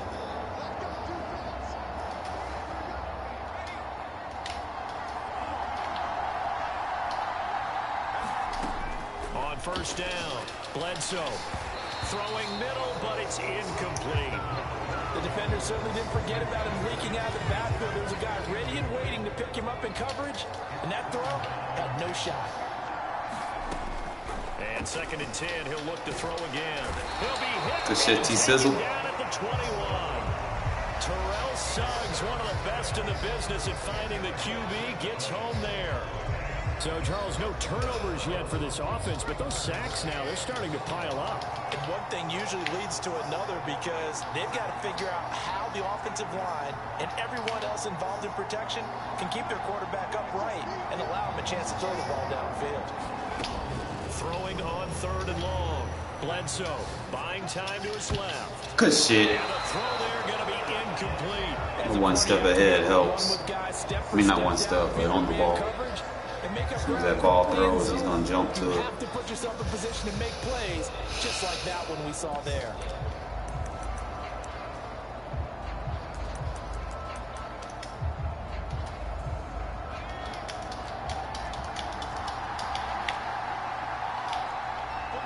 And the tight end goes in motion left.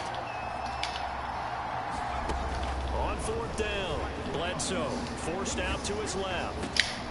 That is caught by Lamb. What? He was down. Before he gets the first. A big pickup there, 20 yards as they convert on 4th. I think he has to be saying It was touchdown and short. Lined up a touchdown. Remember, you just need the tip of the ball across the plane. It's not going to get there, but they're going. And he's in. Touchdown, Eagles. The sneak successful from a yard out, and the Eagles will extend their lead in the final minute of the half. And that lead is now 7 with a chance to go to 8 or more if they want to get crazy here, which we don't expect. But I just know the way the game's being played with the analytics, there's going to be a lot more going for 2 in a lot of situations, isn't there? Yeah, there's going to be. And I think their focus here, they don't want to give up anything going into the lockers on the other, and just a little bit of time. Like I got robbed, fellas. They don't want to do anything to erase the good feeling they have right now That by was getting short. this late score in the half. Field. Oh, and miscommunication Bro. on the lateral. The ball's out. So a teammate picking him up there, that was nearly disaster. And the way that you coach these things, you want to make sure you have eyes towards the return guy because you want to make sure that the catch is secured. A lot of teams do that. They have at least one guy. Okay, you're responsible for making sure he secures the catch. He's not always the one that makes the recovery, but he can always sound out the alarm. Hey, ball's on the ground. We've got to get it back.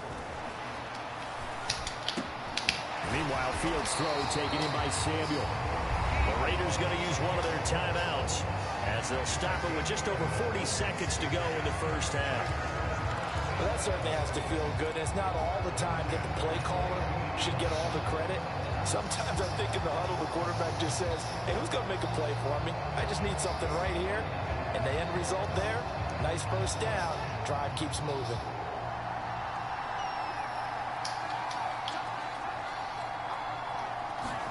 On first down, Fields. He's going to look deep for more. And that's caught inside the 30. And he I like DJ Moore, bro. Touchdown, Las Vegas. DJ Moore, 78 yards. And the Raiders get a late score here in the final minute of the first half.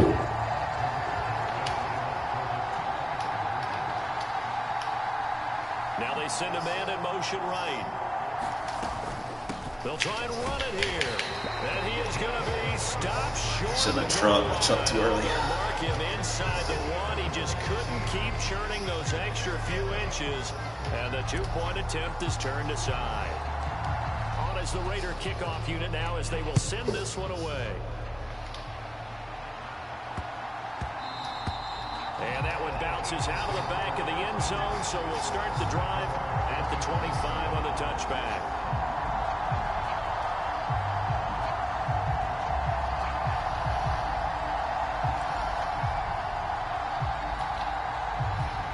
The Eagles offense set to begin their next drive. And with time quickly fading here in the second quarter, not sure how aggressively, offensively they want to play this. I think we'll find out just how much they trust their guys in this situation if they decide to take a shot. A fight for it, and this is caught. It's caught indeed. The Eagles going to take the first of their timeouts as the stoppage will come with 23 seconds to go till halftime. A real field flipper there as all of a sudden they've got a first down in the red zone.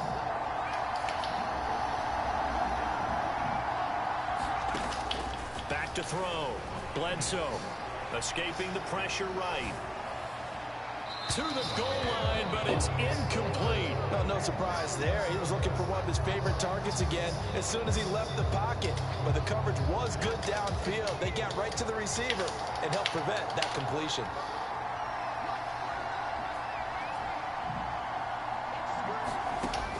He'll try again with the arm here on second down. He'll get that to his tight end, Casper. Now another timeout called for by the offense. So that means they're down to one remaining here as we head toward halftime. Such a tough position to defend near the line, even when you add a second defender. But the big man shrugged off the extra body and made the play call a success. From the gun on third down, Bledsoe. You said Parsons. And we're down to 8 seconds now. Like what I see so far out of this defense, because they've been showing their best coverages on third down.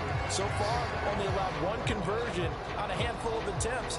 One area of their game plan that they've executed to perfection.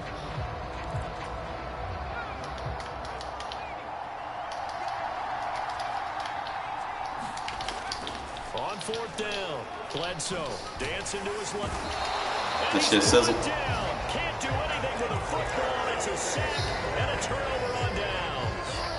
The Eagles are able to convert there on fourth. And the Raider D, they get the football back.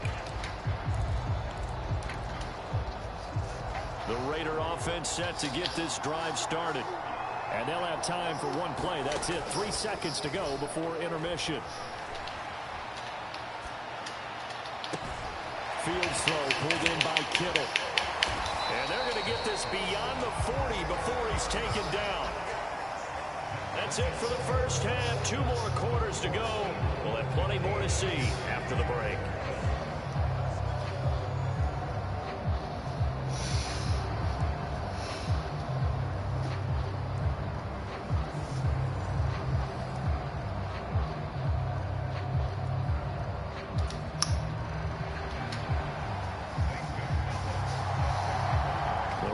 Are going to have it first, and they trail here as we get back to it in this third quarter of action.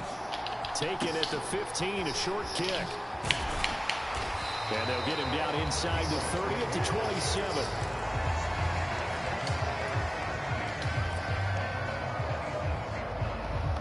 The Raider offense set to get this drive started. Well, Charles, in that first half, we saw a fair amount of offense on both sides of the football, and now the team trailing here will start with it in the third quarter. And we both know this coach pretty darn well, don't we? Because his game planning is always on point. And now he's getting the ball to start the second half. How about all the offense that you already referenced in the first half? He'll put that all together and come out with something really strong, I believe, to get things going here in the third quarter.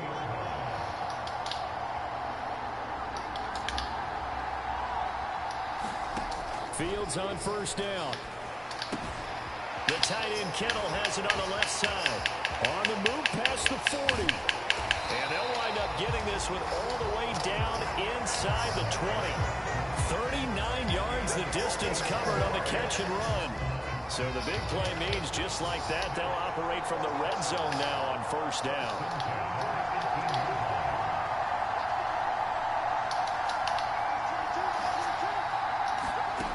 Out of the gun, Fields. Samuel bringing in the swing. Touchdown Raiders. Deebo Samuel, an 18-yard touchdown grab. And the Raiders have taken the lead here this third quarter. And on that one, able to catch it, also able to have the wherewithal to take it in for the score. And how about the phases of a successful catch and a completion of a play? look the ball in, secure the catch, and then, of course, the run after the catch that ends up in the end zone. And that is caught for the 2 points. So they elect to pass there on the 2-point try. Sometimes could prove risky. There it worked out. Yeah, and I love how you bring up that it can prove risky, because if you get it intercepted and they return it, that's 2 points for the defense, but not on that play. On is the Raider kickoff unit now as they will send this one away. And they will not get a chance to return this one. It's through the back of the end zone for a touchback.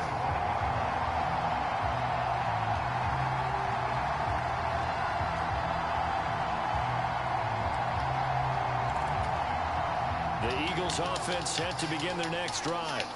And Charles, it feels like we're set up for a good second half here. Came out of the locker room, 1-score game. Now the lead has already changed hands. Well, this offense, they've got an opportunity right now to take that lead right back. Yeah, and it feels like you're going back and forth, almost a little bit like a tennis match, right? And we're just, our heads just keep moving. Which side has it? Which side's going to score? How are they going to go out doing it? A little bit of a challenge for each side, trying to match each other.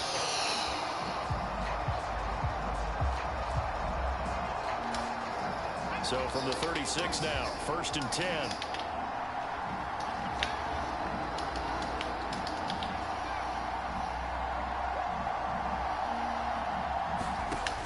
Looking to throw.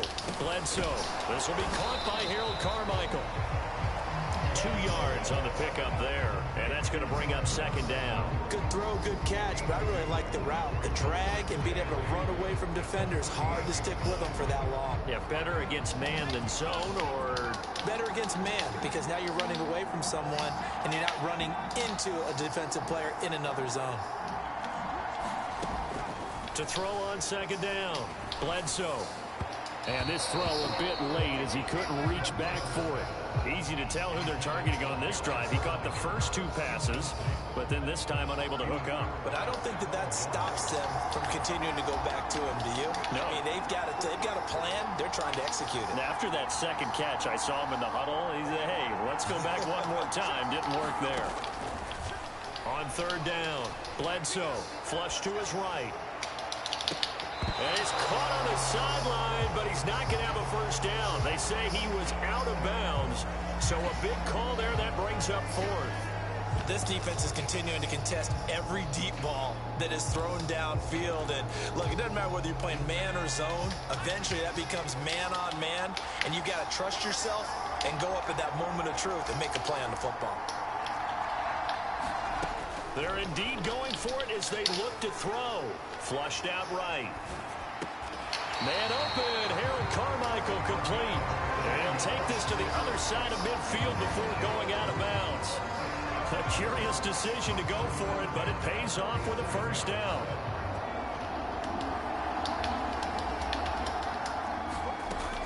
Operating from the gun, Bledsoe. This is Casper catching it out right. And they'll work this down inside the 30. When you get a big tight end like this, sometimes it takes more than one man to bring him down.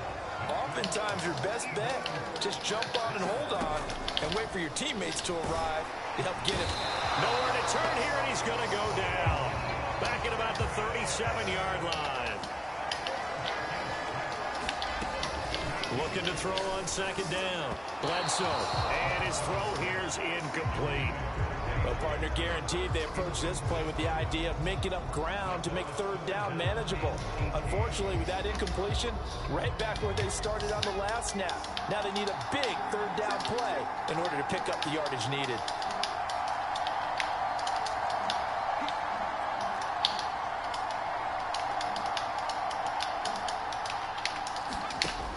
Throwing on 3rd and long. Bledsoe. He rifles one that's intercepted. Picked off. Appreciate you flipping the play.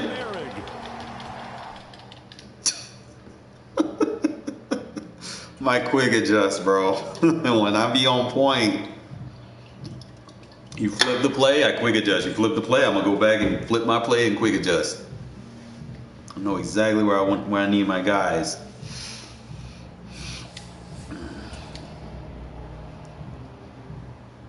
So you run that cover 0. You show them cover 0, and then you change it to like a cover 2, but you still blitz. That's pretty much what I do. out of that I like to do.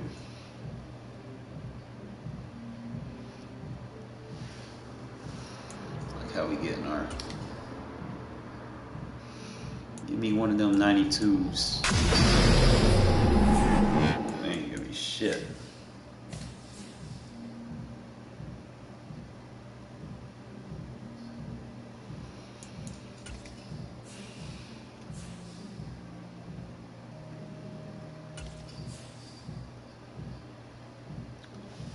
So you'll have your games that are good. You know, he should have won that. He had a better team, but he didn't have that throw under pressure. He had the wrong quarterback.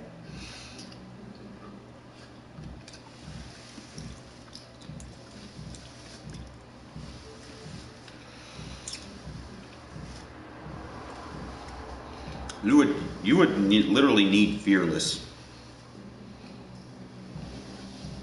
to deal with my defense right now.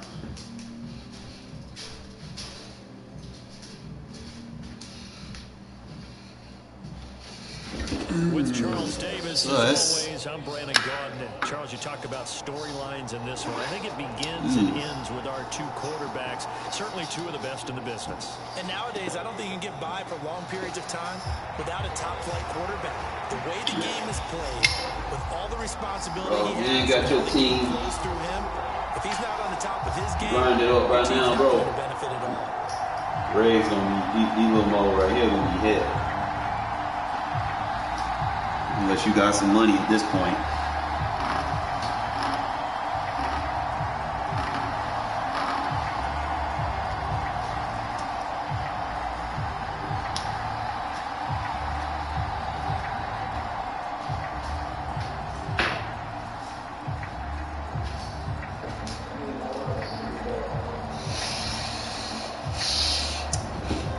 I ain't got shit, bro. I spent $0 on this team. I just started this week. Huh? I've never played MUT before in my life, bro. This is my first week ever playing this shit. I'm a Regs player. I play Regs.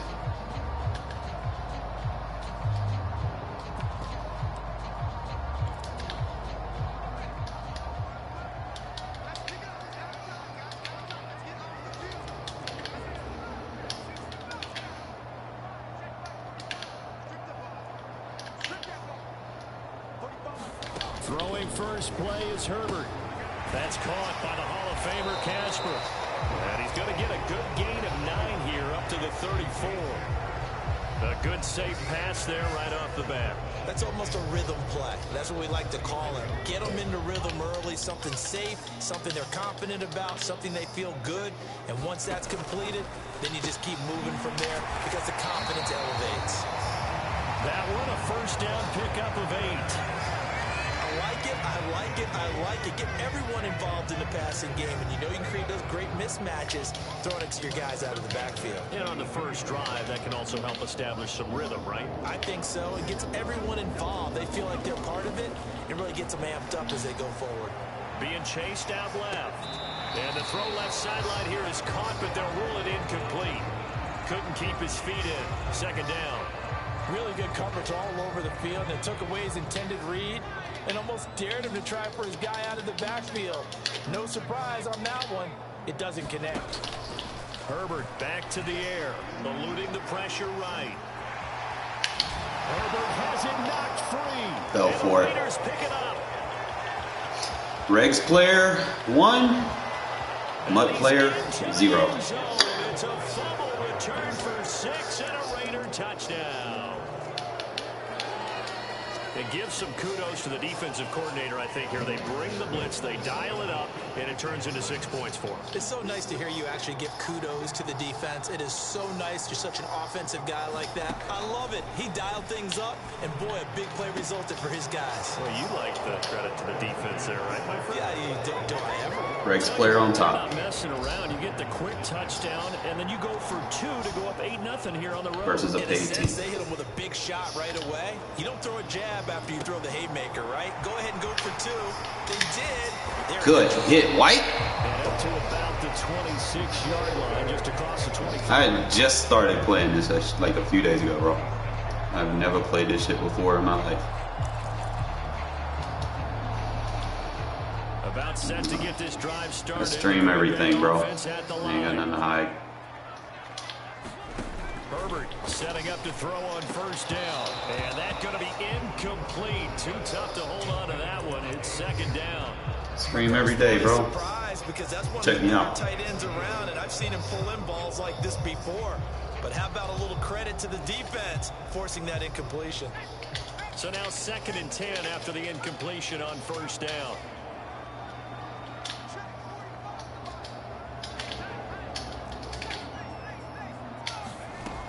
Here's Herbert. Ooh! I would have had an ability. That would have been the other way. His first catch, good for 14 there and a first down.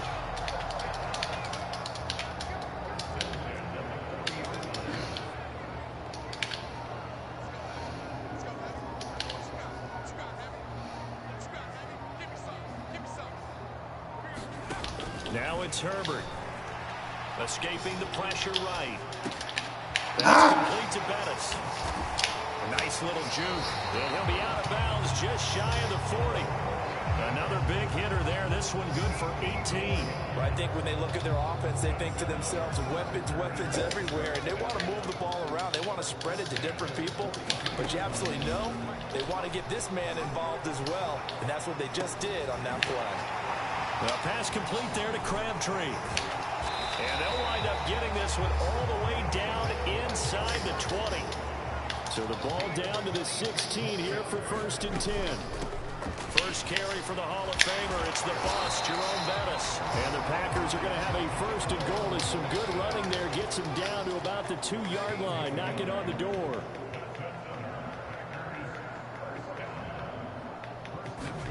Here's Herbert. And he takes a shot on the release as this will be incomplete. Partner, what we're seeing so far is the defense is certainly coordinated.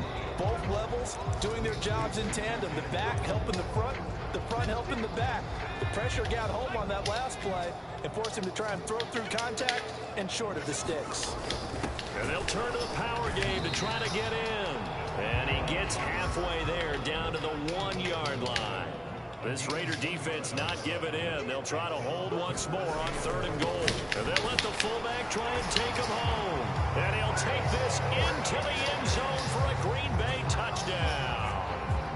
Christian Okoye punching it in from a yard away. And the Packers have cut the lead back down to 2.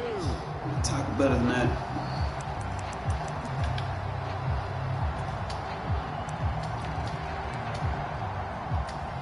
No going for 2. They'll kick the point after. He's got it, so they take just the 1 here, and that makes it an 8-7 game in the first.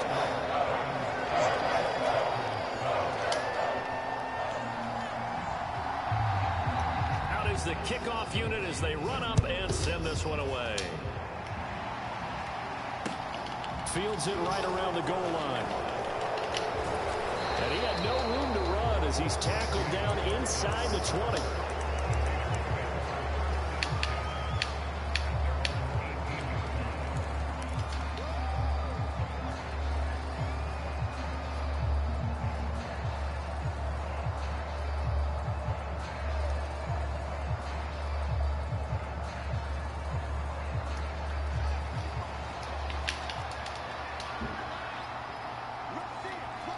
In motion right is Brown. They'll start on the ground with Lynch. And he roams across the 20 to the 24-yard line. So they'll come up after the gain of 7 on a 2nd and 3.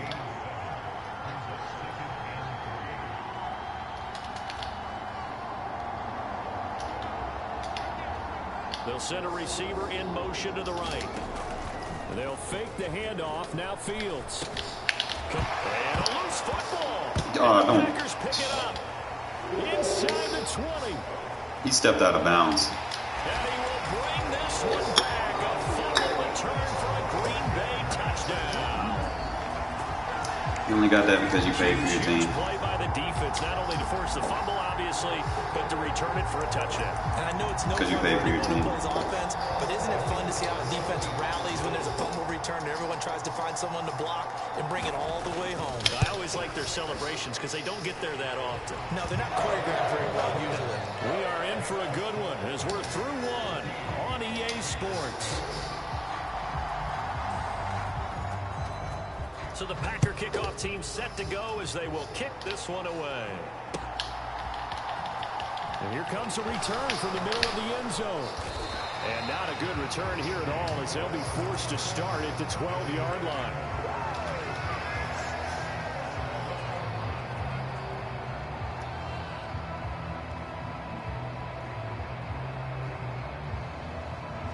The Raider offense set to get this drive started. The man in motion is Brown. They start the drive with Lynch. And a short 3-yard pickup gets him up to the 15. Well, it's time for them to be good teammates right here. And what I mean by that is possess the ball for a little while. Get at least 2 first downs. Give their defense a chance to settle down a little bit after they give up a touchdown. On second down, Lynch. And brought down, but not before they're able to get it up to the 25. A pickup of 10, and it's enough for a Las Vegas first down. That was good, tough running right up the middle. And if the defense can't penetrate and make him slow his pace or change direction, that's often the end result.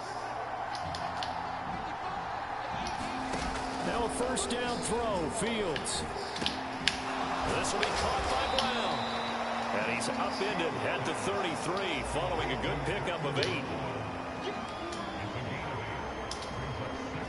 Here's a 2nd and 2 now from the 33.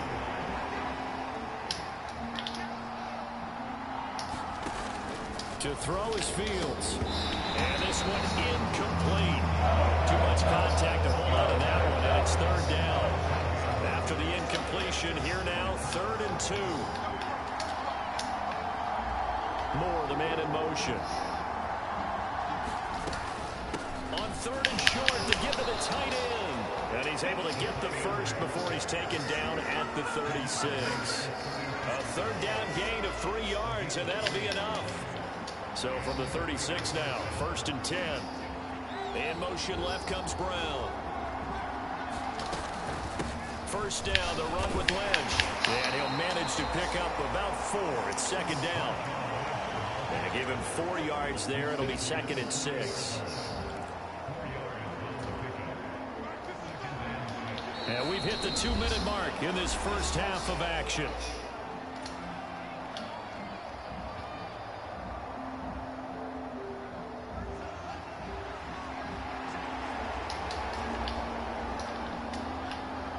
In motion right is Brown.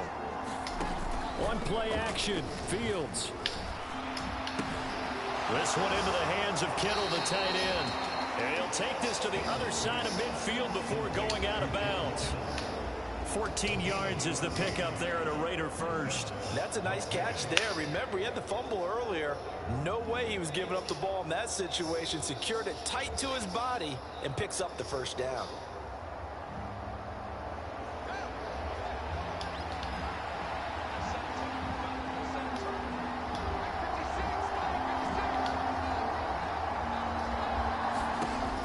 First and 10. Here's Fields. Flush to his right. And he just gets rid of it. Throws it away. The lines move there. Looked like nobody open. Now 2nd down. An incomplete pass on 1st down. That leads to a 2nd and 10.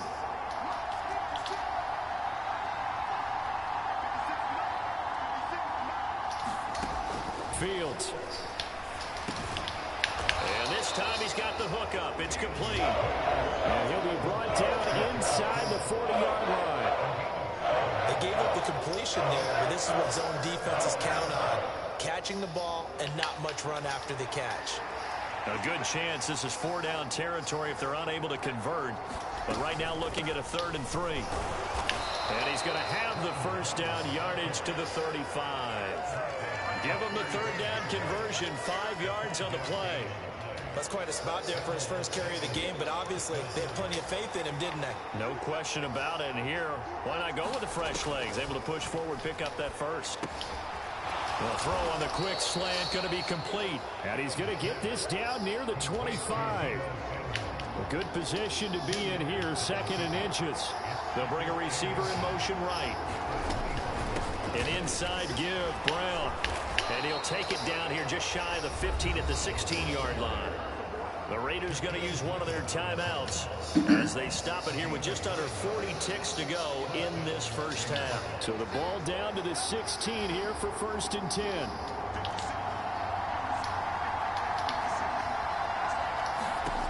From the red zone now, they'll look to throw. And that is caught. Touchdown, Raiders. Deebo Samuel, a 16-yard touchdown. And the Raiders are an extra point away from moving out in front in the final minute of the half. And, partner, they found a gap there on the post pattern, and it was in the middle third of the field. And that's really difficult to do because ordinarily the safeties are back there to prevent that happening. But they found the opening and exploited it. Now they bring a receiver in motion right. They'll look to throw. Here's a diving catch right side. So 2 successful 2-point tries now for them. And you know what it does? It gives you a boost, a huge boost. Where's the defense at, bro? Hey, you're dominating them now. They can't stop you either scoring touchdowns or 2-point conversions. But how about the defense? You don't know what to do at this stage. You can't stop them in any direction. And the tackle going to be made right there at the 25-yard line.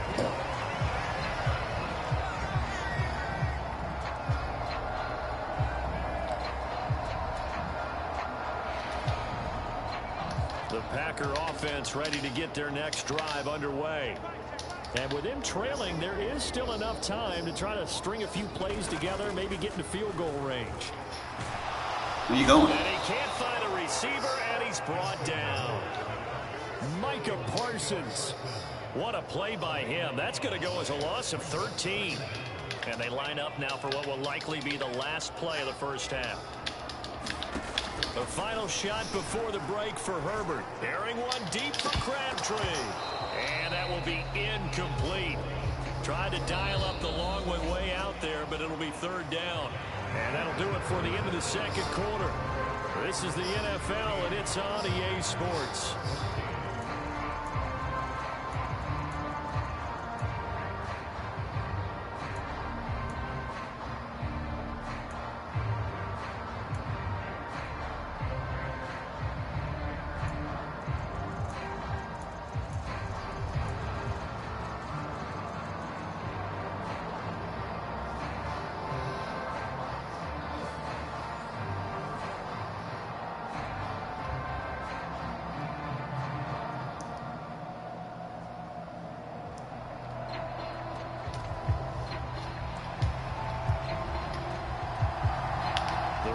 With the lead already, and they will get the football here as the second half is now underway.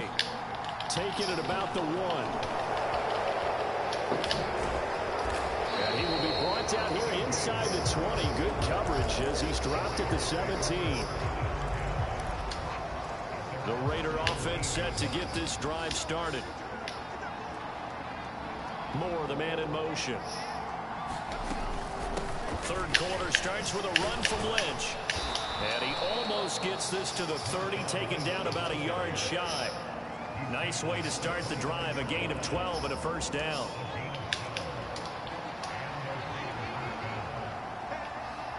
They'll send a receiver here in motion right.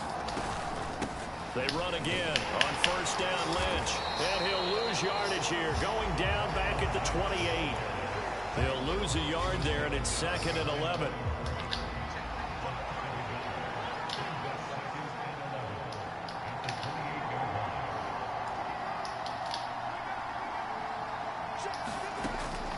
Here's Fields.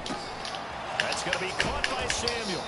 And to the 36-yard line, taken down there after getting 8 yards. He decided to run a hitch route. It really helps to have a guy who can turn it loose. And, boy, he rifled one in there on that one. Not much run after catch, but it worked really well.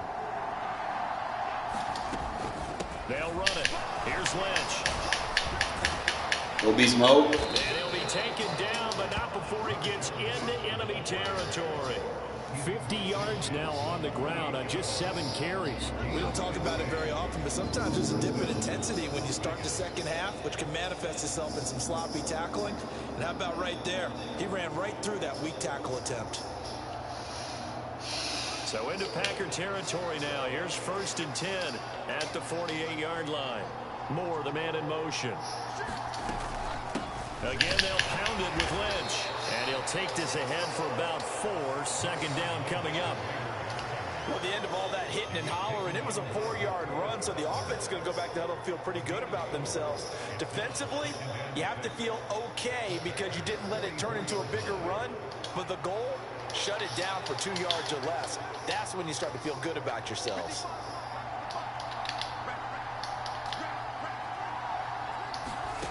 From the 44, Fields steps away to his left. And that one complete to Marshawn Lynch. And this is going to dare you to hit stick him, bro. He's going to wear you out. Made at the Packers 35. Moore, the man in motion. They'll try the middle with Lynch. And that play went nowhere. Losing yardage. It'll be back at the 36. Officially, it's a 1-yard loss. That's going to bring up 2nd and 11. Final minute now of the 3rd quarter.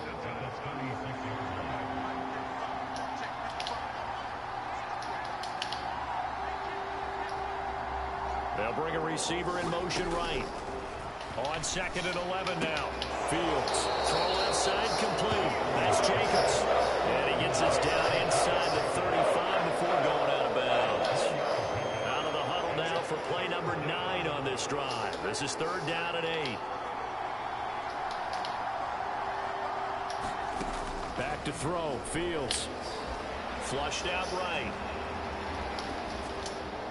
And that will be incomplete. Well, that's a good piece of quarterbacking right there because he certainly felt the pressure coming. The alternative, getting sacked for the first time. He didn't like that option at all. Did a nice job saving yardage by throwing that one away.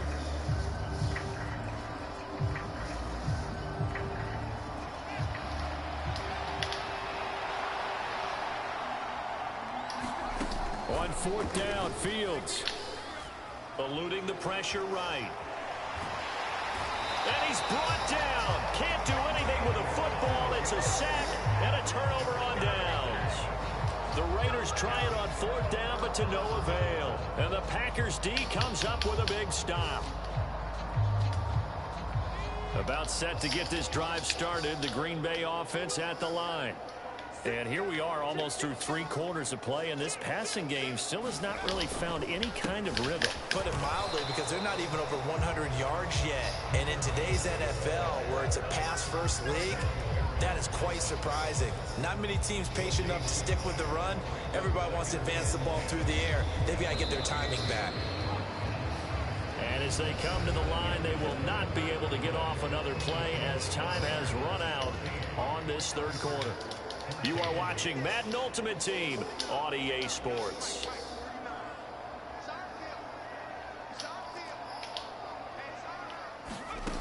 From the shotgun, here's Herbert. They'll dump this complete to the bus. And they'll get it up just short of the 45 at the 44. Give him 10 there, good enough for a Packer 1st down.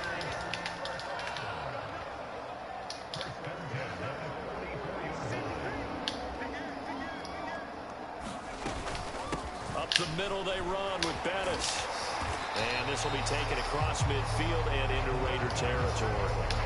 A good run there on 1st down, and it'll leave them with a 2nd and 2.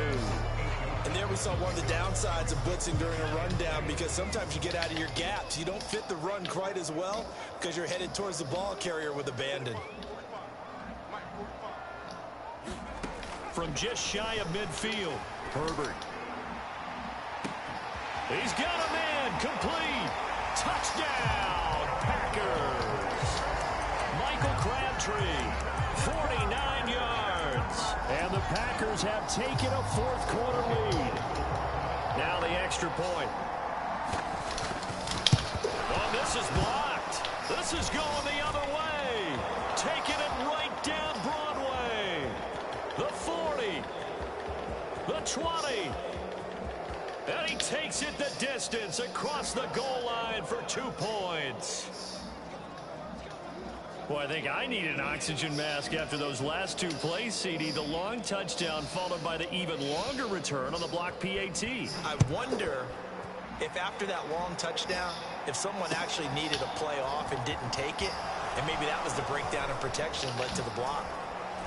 And the decision to bring it out, not a good one, as he's tackled at the 15.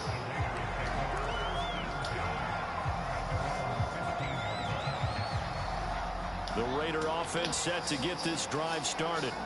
And now they'll look to answer working from behind. And remember, this offense has sputtered yet to score here in the second half. They'll need to change that here. On first down, it's Fields. Oh, he was hit as he threw it there, and that one winds up incomplete. I think he's got to be careful not to force anything into coverage right there. There weren't really any throwing lanes, but the best part for him, he's got second and third down to fall back on.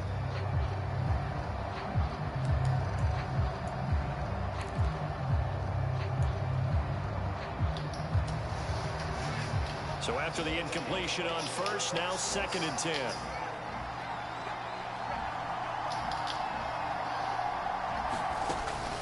Here's Fields. He'll get this underneath to Jacobs. That'll leave them with a 3rd and 2 coming up. They got 8 yards there. And we see another pitch and catch there to the running back. This position just continues to evolve. They become just as critical to the passing attack as a lot of receivers, tight ends, because their ability to make people miss in the open field can really generate big plays for an offense. Escaping the pressure right. Got his target, Samuel. And he'll be out of bounds, but able to get it up past the 45. Call that a very strong gain of 24.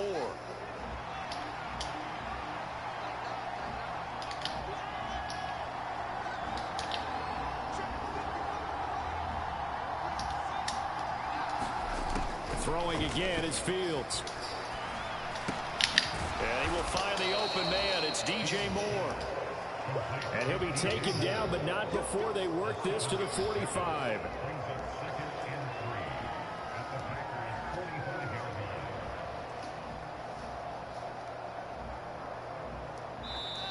Two minutes remain, and that's our score differential as well. 2 points here in the fourth quarter.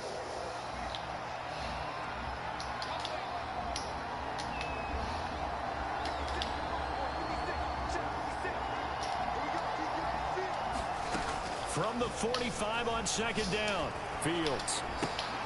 He finds his man, complete. That's Jacobs. And this is going to result in another first down as the tackle's made at the Packers' 33. And now with 1:52 to go, we get another pause in the action. A timeout here defensively. So they'll come up first and 10 now from the 33.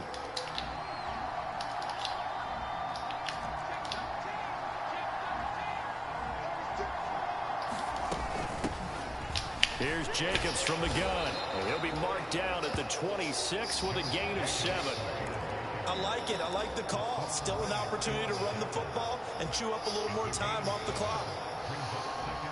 A good run, got 7 on first. Here's second and 3.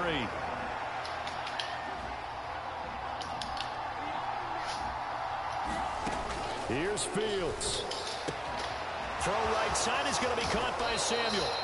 That one good for 17 yards, and now they've got it first and goal. And here we are in the fourth quarter, partner, and watch them drive for what would be a go-ahead touchdown. And you and I both know this is where you need a quarterback who can keep his cool back there, not just for himself, but to keep the rest of the team relaxed too. And the question now, how do they want to work the clock here on first and goal? A field goal would give them the late lead. The man in motion is Brown. They'll run with Lynch. 59 yards rushing for him now in the ball game. As large as the air attack has gotten them down here, but now is where you start to lean on that running game. That's a good pickup. We just lost to a team that cost $0. The 3. Here's second and goal.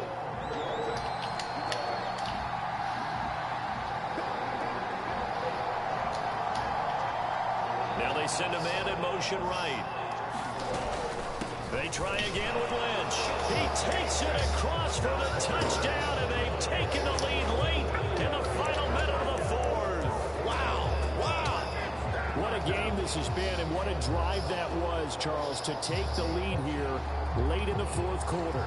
And, partner, that's a job well done by everyone, from the players to the guys calling the plays. And if I may introduce just one downside to the mix, might be a little bit too much time left. Enough on the clock for a final last-ditch effort to try and steal this win away. And he got it on the touchdown run, but he won't get in here. He'll be stopped short, and they'll come up empty on the try for two. Set now to kick this one away, and off it goes.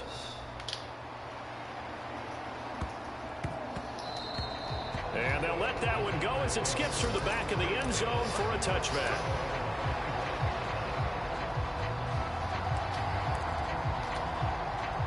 The Packer offense ready to get their next drive underway.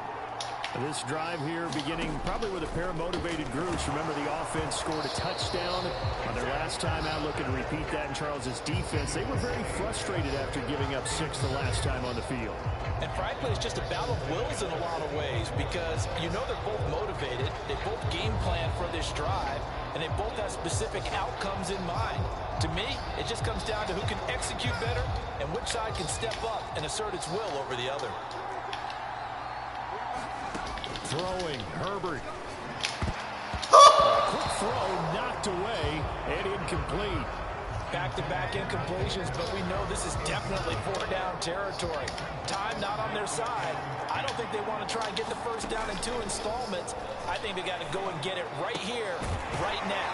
A right side catch by Crabtree. Now the Packers going to burn their third and final timeout, as they'll stop it with a little over 30 ticks to go in the football game. Now Herbert. Buying time to his left. Oh, pick it off. To fit that football in. It's knocked away and incomplete.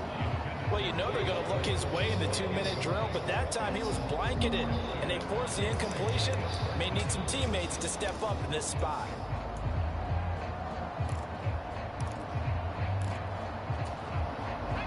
After the incomplete pass, here now is 2nd and 10. Herbert gonna throw. He's got a man complete.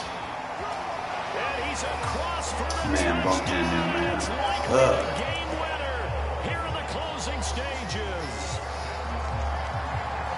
CD, that was an all-or-nothing drive to win this football game, and they rose to the occasion to take the lead here in the waning moments. And how about how they got it done? No timeouts left. They take it downfield, execute perfectly, and get it done. Now they don't leave their opponent with a heck of a lot of time on the clock. The kickoff team on the field now as they will send this one away. And no return on this one as the fair catch is signaled for and taken.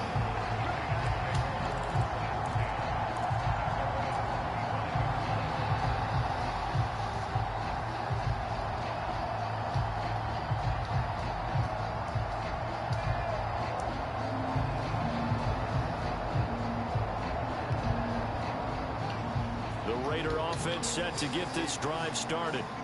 The offense coming back out here. Plenty of energy, ready to roll, looking to just add to what they have been doing after scoring a touchdown, Charles, their last time out.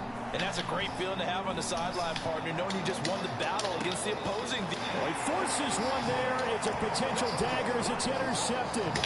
Picked up by Marcus Williams. And the Packers have just about sewn up this football game. He's been having a good day so far, but yeah, good game. Overzealous on that one. Still young in this league.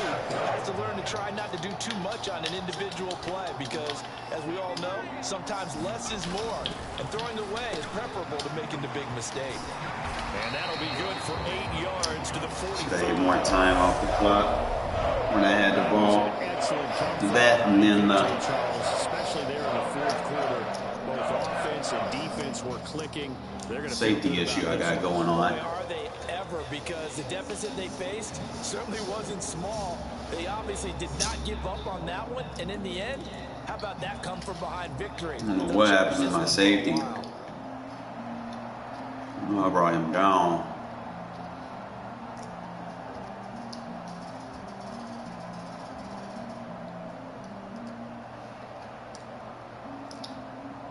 Okay, that's what it was.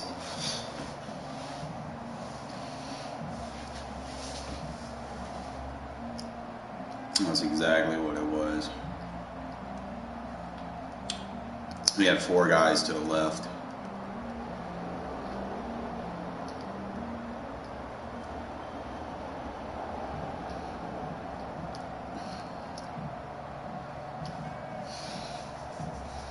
.37 went to pick the inside man up. I should have took the outside on the release switch. I went to the second post too early. That was my fault. I'm just trying to remember what happened. Usually, like I said, the running back's on the right. I would have played right.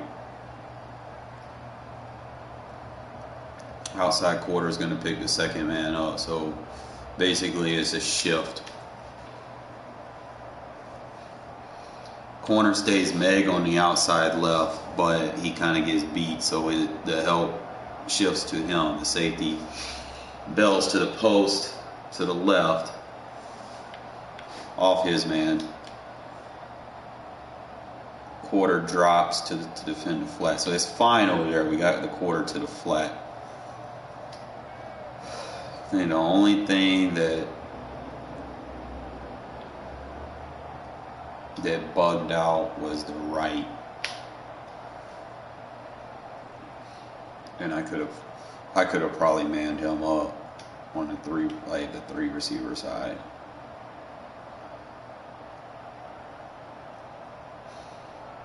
Probably just man up the mid read and the quarter flat. It's like the only 2 reads that were out of position. So if he's going to run the drag, the only route that should be important enough to run with that drag is that quarter. The quarter stays with the drag, it won't be much traffic. Because I played it right. My assignment was the number 3 coming across. That's the inside quarter. Inside quarter left is number 3 verticals. He doesn't go vertical, he takes the number 2. Then he goes and defends the next vertical. So it just levels off. And it plays to the deepest route. On this side, it just goes to the short, and then the second post comes. He's going to go to it because the drag route pulled him inside. So the only thing that happened right there, if I'm going to run quarters versus like 3x1 or whatever, that quarter flat can't be over there. Because if he's going to run a drag route, he's going to bump him in, and it's going to take him along, and he's going to have to defend that number 2 instead of staying outside. But we'll fix it. I mean, I didn't play the wrong defense. I just could have made an adjustment to fix that. Now you got to go back, look at the highlights, see where you messed up. It was the right defensive call. I just played it wrong with my user.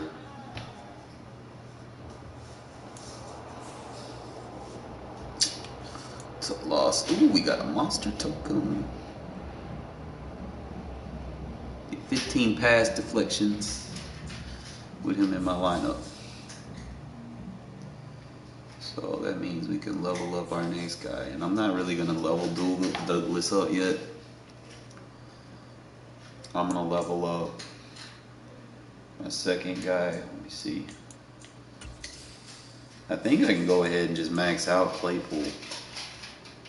If he isn't already.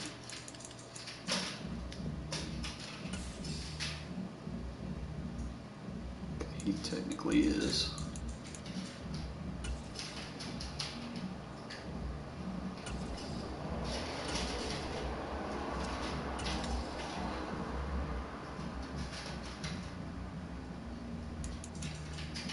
Trying to see. How do I get him. I gotta have all 4 of them to get him at 90. Like the Guardians, where they had 4 of them. All right, so that means I gotta go to the defense. We gotta start. You got to start doing something, Devin. You gotta start doing something, my guy. You can't just be over there. This will give you more awareness, better tackle, better jump, better change of direction, impact block, better pursuit, care less about injury, better on the hit power.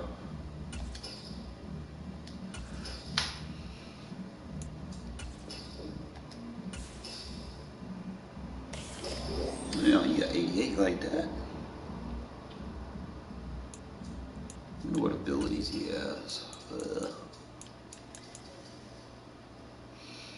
Pretty much just shit.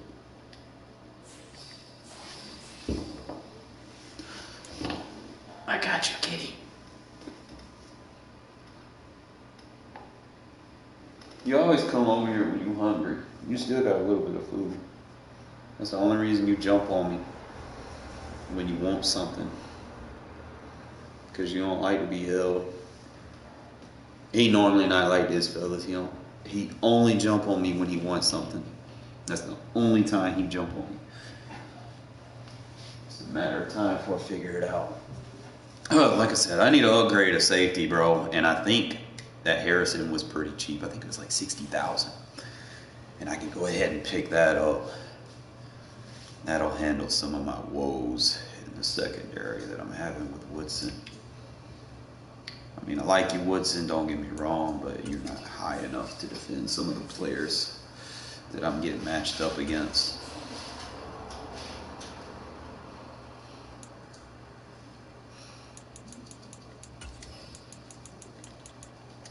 I'm just going to run with these Gridiron Guardians because they holding it down.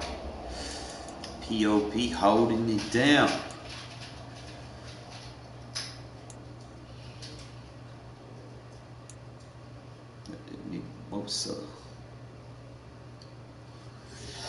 Nick Bosa, Justin Herbert, Garrett Dickerson.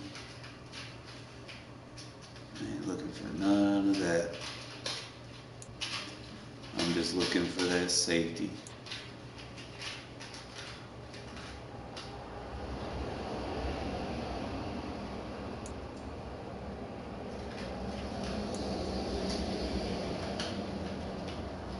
Why is it every time that I'm looking for a player, he's not there? Or he's there when I don't have the money. And then I go do something and then I come back and he's there, but then he's too expensive.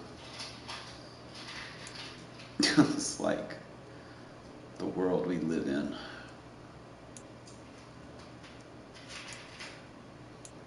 I'm just looking for the damn safety, bro. Might have to look for him as a Viking because sometimes this thing be bugging out. Like they'll be under team and they won't be under what they're supposed to be under. Take a look at boom, there he is. 69. Oh, I have enough for him right now. That'll handle my woes. Yes, I'm gonna buy him now. That's all my coins. Yes, I'm going to buy him now. Because that's going to upgrade my safety position. I know he ain't perfect, but going to give me something to be a little bit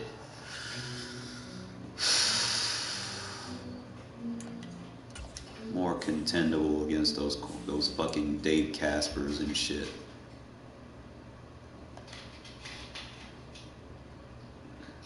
I ain't gonna lie, bro. These Gridiron Guardians, bro, they stacking my team up really fucking good. So now I gotta compare Keanu Neal or do I want... See, I can put a third safety on. I'll just have to put Rod Woodson over here or something. Or keep Keanu Neal over there as a free safety. He's going to lose his strong safety chemistry, but that's fine. Unless I put like a free safety chemistry on him. See if he has one available. Yeah. How much training do I have?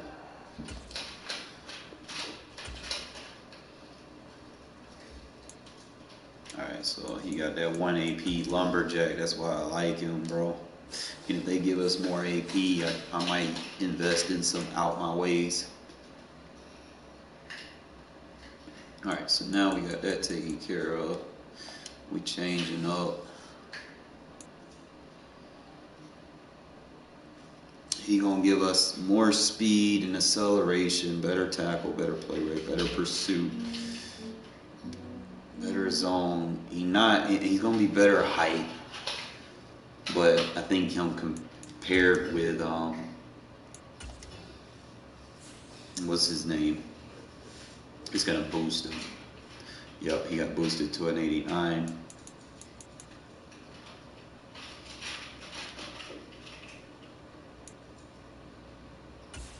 Now I compare him with Keanu. So he's faster, he's taller, a little bit better on the acceleration, better tackler, way better play rec, way better, a little bit better pursuit. His man coverage not there, but he's better in zone, which I need if I'm gonna play match quarters with him. His hit power is 89, which is fine, you know. We'll be okay.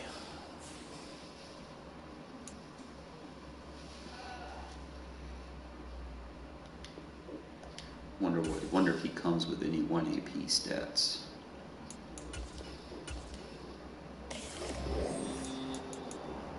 Two AP out my way. Look at that. So he has 1 AP lumberjack. And I could probably put deep out KO on him. Like that's ultimately what I want if I'm playing that quarters. Or deep end KO, he can get deflator to AP.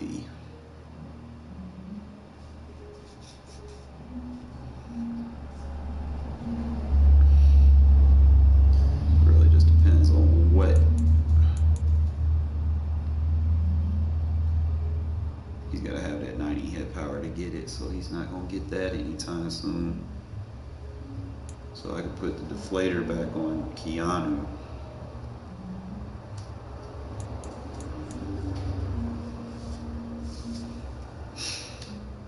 You can have lumberjack.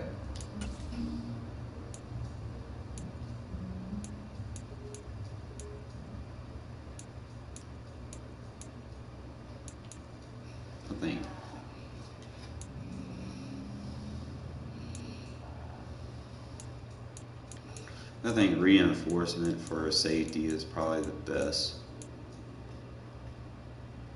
And universal coverage is better for a free safety.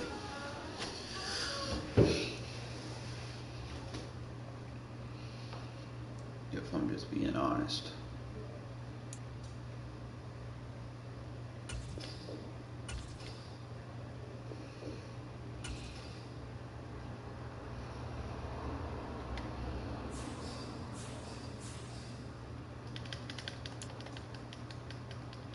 Team going up to an 88. Ugh. Climbing in the pocket. Devin White going up. I gotta consider doing something with a middle linebacker situation.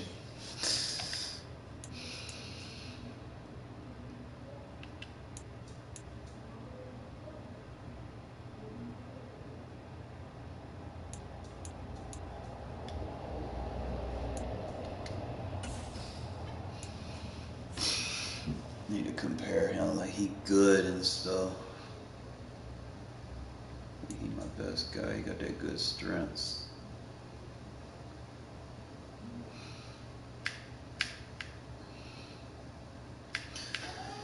Isaiah better in coverage. Like if I want to put him in man, Isaiah's better for that. Ted, him fucking man coverage. So I could probably put Keanu Neal and Isaiah Simmons, or Michael Parsons. He good. I could probably use him as my sub linebacker, as my second lurker. Then I would have to compare him with Simmons. Now I know he don't have the hit power, but he got this strength.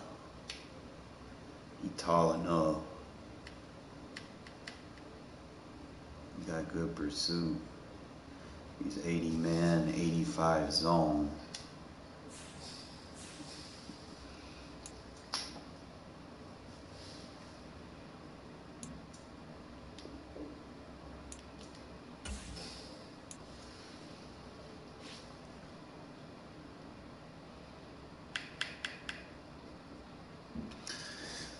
He still got an 86 zone.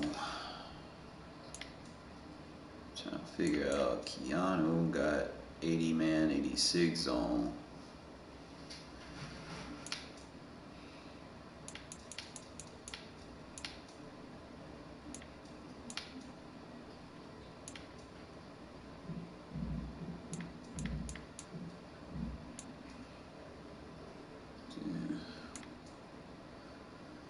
My Divine Diablo can't cover for shit. He can tackle though.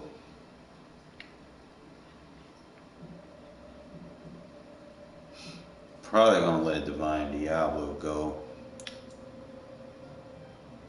Figure out what I'm gonna do with an upgrade.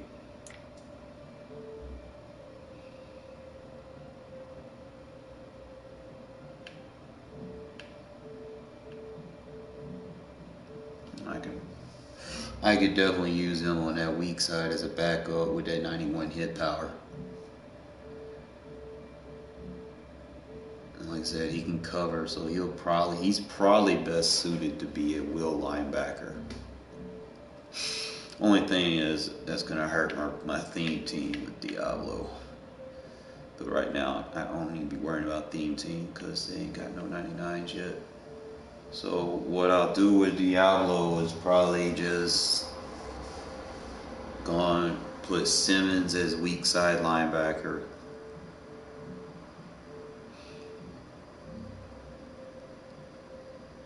Cause he's tall, like I like him.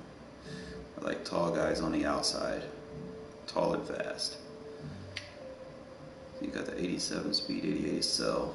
He's 6'4". Not very strong, so I don't need him on the strong side. I don't need him in the middle.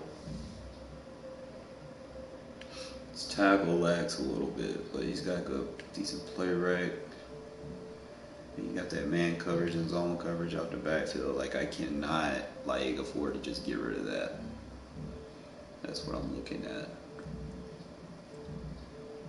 So I might have to drop Divine Diablo for now, and and that'll give me.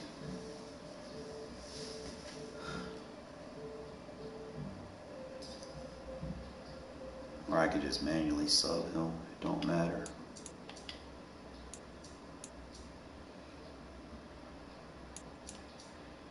I don't know if I can have a chemistry with him on the inside. Or Parsons on the inside. I really got to compare Parsons with Simmons. Because Parsons originally was drafted to be a middle linebacker.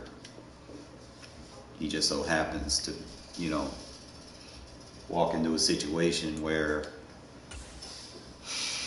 he needed to be that guy to do everything because the Cowboys, no offense, the Cowboys sucked, so. I mean, he's got the strength. So if I'm playing like a double A gap, I could definitely use my two strong linebackers. He's got a decent height on him. Hendricks can't play man, so I'm probably not even going to use him in a sub linebacker situation. Because you got to be able to play man and zone to play a match defense. granted, he's a good user, but eventually. This man a 90 overall as a weak side linebacker.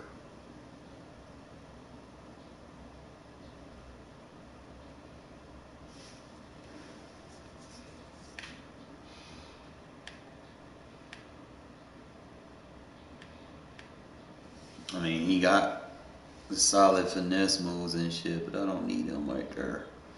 If I was running a 4-3 maybe.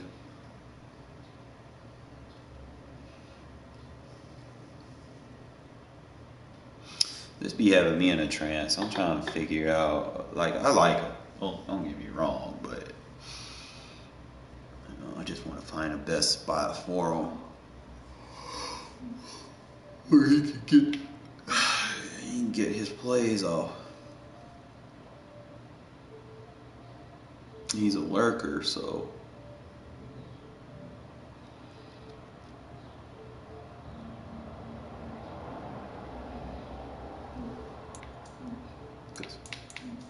my thing is, I was gonna put Simmons over here. So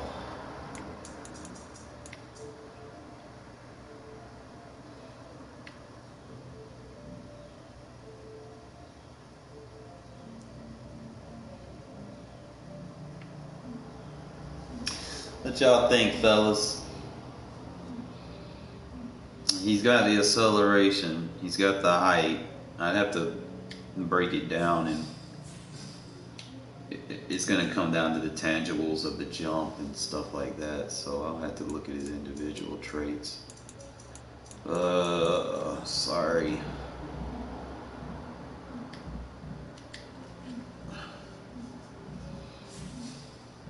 I want to make sure I got this shit right. I don't want this shit being discombobulated. Like, my offense straight.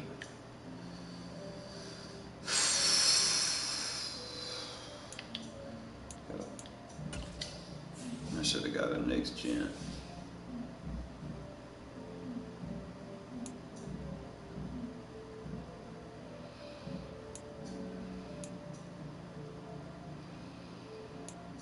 I got a George Pickens. I need to sell that.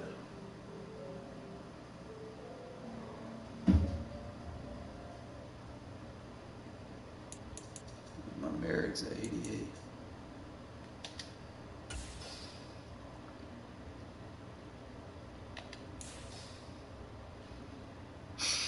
Speed and acceleration. He got the 92 hit power, which, end of the day, he's got good zone coverage. So if I want him to play the flat, that's really where it's at. He's got good agility, better than most running backs. He got 86 jump. 81 change of direction. He don't really have no rush moves, so he's not suited to be engaged. So if I'm running like the 3-4 odd, he would be perfect on the outside, especially with that 92 hit power. It's coming off the edge, you know.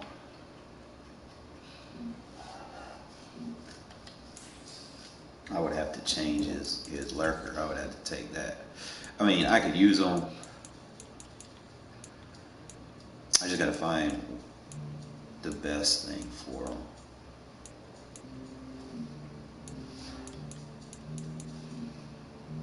He can't get nothing there. He has the abilities, and then he has.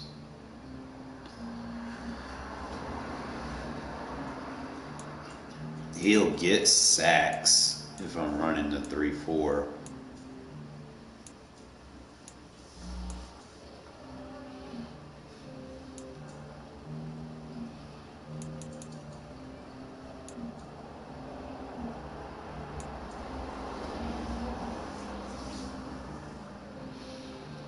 I could give him the fear mongerer because he'll get, like I said, he'll get sacks with the defense I'm running. Like, I can afford that. I know he'll get his sacks.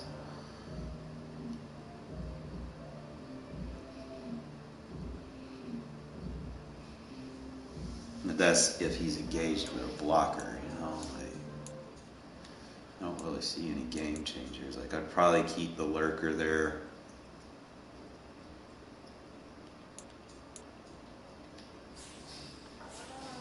Oh, what do I want to do? Don't know what I want to do, man. All right, my team. We looking nice. My offensive line, even without abilities, bro. We had 88 overall on offense and defense. Like, we coming up in the world after 1 week. So on offense, we bolstered the offensive line. I still got one more piece to fix. I can get me a solid right guard. Is it like 88 plus? Our offensive line is going to be stout without abilities. So we got Orlando Brown, and then we have Armstead just as a backup that I can use, you know, if I want to run an extra lineman in certain situations. I have Andrus Pete, 88 overall, Frank Ragnow, Wyatt Teller, that I just picked up just so that I wouldn't have a weak spot on the offensive line. It was like really glaring hole. And then I got Morgan Moses, and I think most of my guys are just power.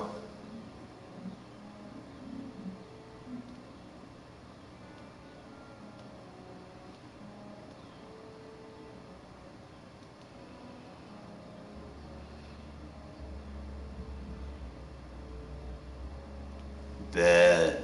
All right, so tight ends, I have George Kittle. Believe it or not, this card has been good. It's even better than some of the in-game tight ends. And the reason why is because he has like 80-something strength, and he's a good blocker, you know.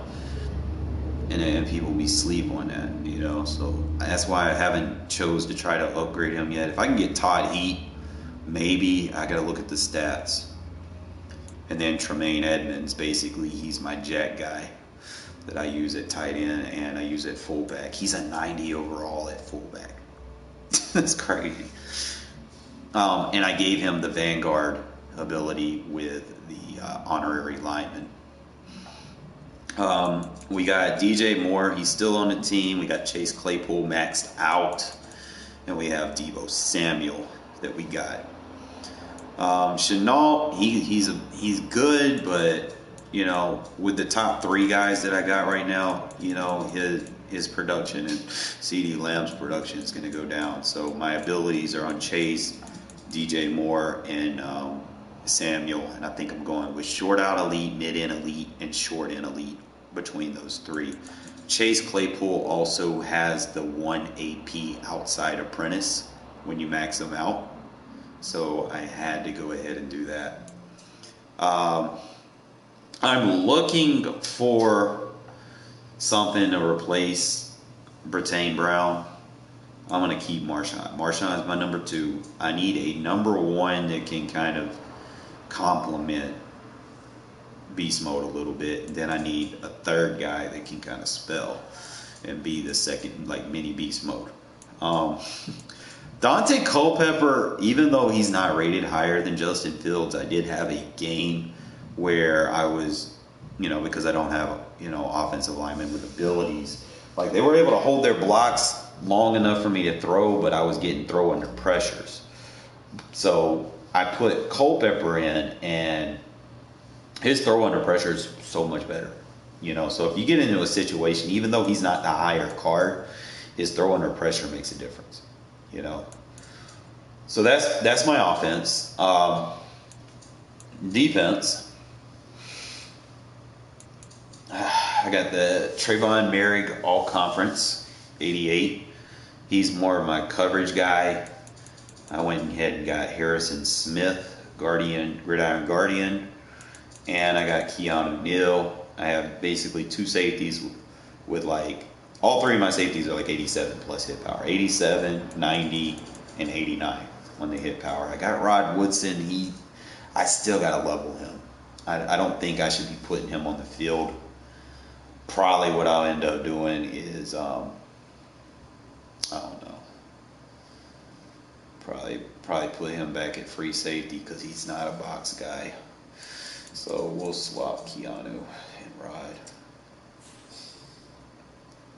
I was putting Keanu over there on the left side so he could help on special teams, but it's not much of a difference right there.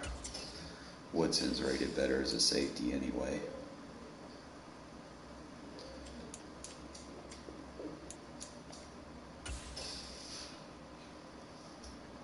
And I can get my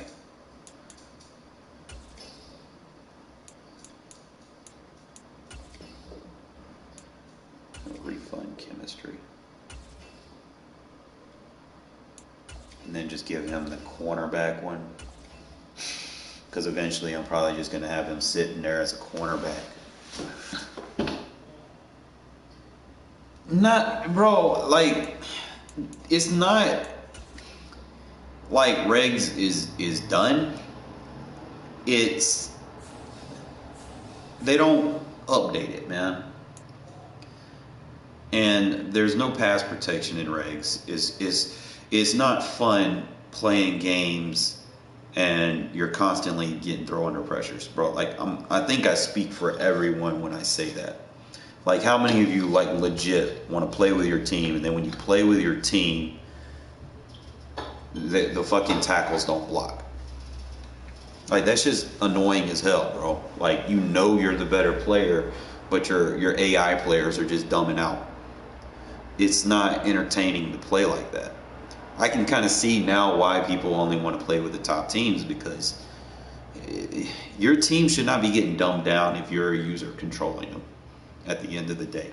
Regardless what the ratings are, no one in the NFL should be rated like a 60-something.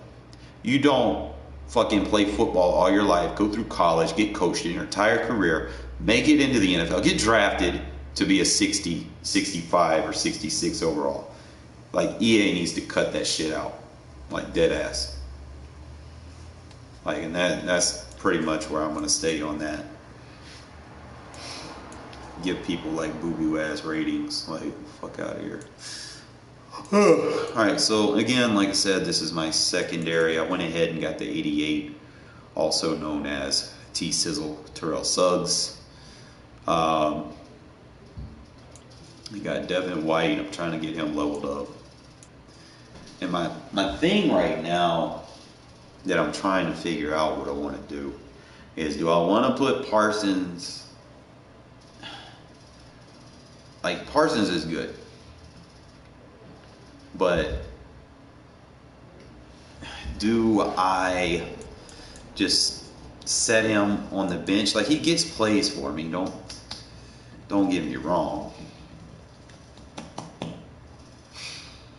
But it comes down to comparing him to Isaiah Simmons. Simmons is faster. They both have lurker. But Simmons is taller. And he could probably get off that edge a little bit better. Now, when it comes to the run, I think Parsons is a little bit better versus the run. Diablo's a little bit.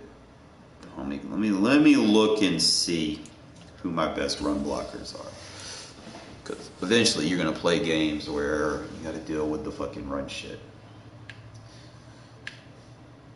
So, he has 83 block shedding. So that's what we're going off of. Edwards has 88. Hendricks has 88. Devin White, he's going up. He has 81. Parsons is 75. Sizzle is 87. So just based off of what I have, that would be Hendricks, Edmonds, Devin White, and Sizzle. Hendricks, Evans. So that would probably be your best setup. Have Hendricks on the outside. Hendricks, Edmonds, Devin White, and Sizzle. That's He's got good block shed. He's got 87 power move. Devin White ain't got no power move right now. Or finesse, but he gonna be on the inside. See, Parsons, he has the power and finesse, so I could probably use Parsons as a middle linebacker. I'm thinking, or I'm just gonna have to cut Diablo, to be honest. Like, I like him, but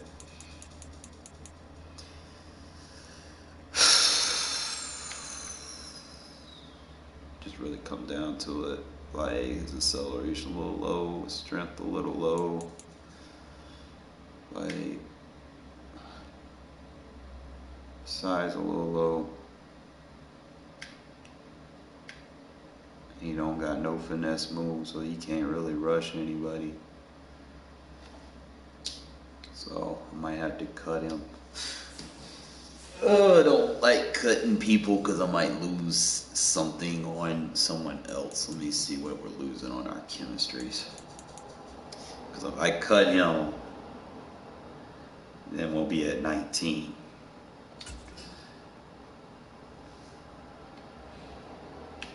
And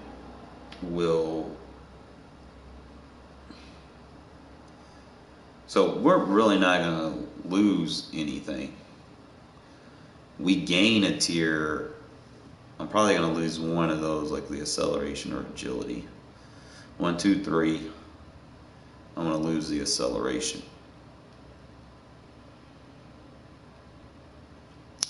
Doesn't matter because I'm not using him there, but it's Merrick. Merrick's going to lose it.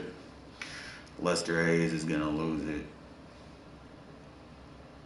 Sam Adams is going to lose. Like, well, I mean, it's not like I'm starting him, you know? Like, other than Merrick, like, he's my starter.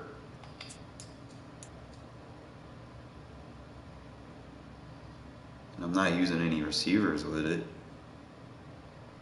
Only thing is going to help it right now is beast mode in my running backs.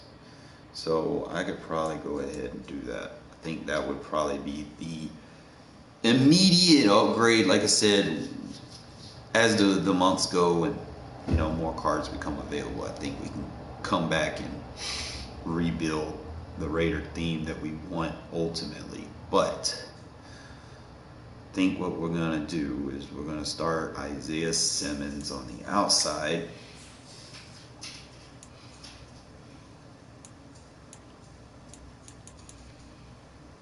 He's going to be at 86 over there. It's going to give me plus speed. I'm going to lose on strength and tackle, but I'm going to gain on play rec. Gain on hit power, and he's going to be better zone. And he's gonna come with that 6'4", with that 86 jump.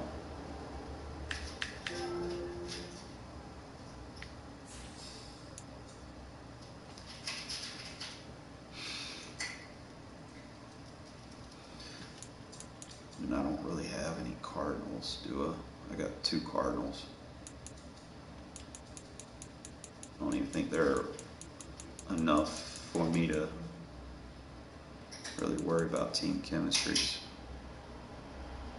So I'm going to drop him. We'll try it out for a game, man. I'm thinking this might be the move.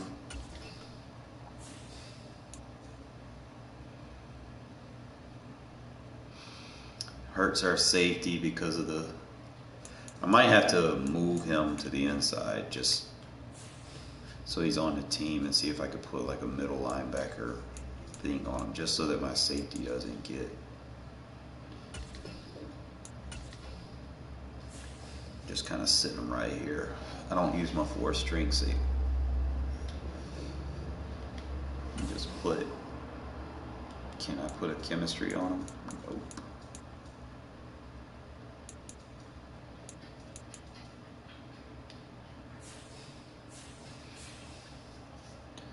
He has to be sitting at right, so I might have to manually sub him. And I'm probably have to put the chemistry on Micah Parsons to be on the inside, so we just have to do it that way. It is what it is, fellas. Just Gotta work our depth chart magic. Right? Alright, so we'll keep him there. That way we can keep the Merrick, Buck, and Ted Hendricks up. And then we'll have to put Micah Parsons on the inside, just so he's on the roster, because he's still somewhat good.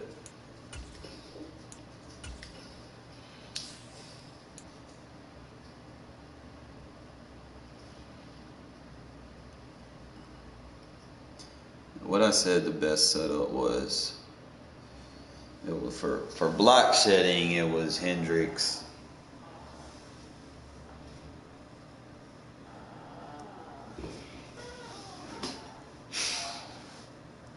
I'd have to put him on the other side.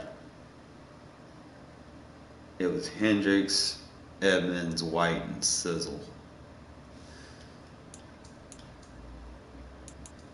Devin White, he gonna get his work, man. We gotta get his work so he can get him up. So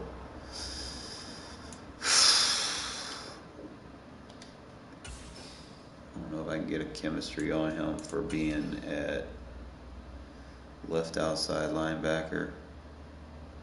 He'd be a good Sam.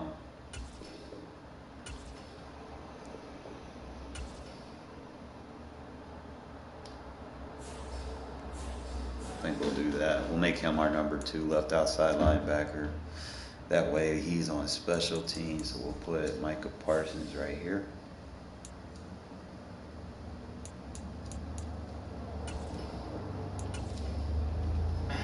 No, his stats go down, but I'm not worried about that. Because we're going to start Hendricks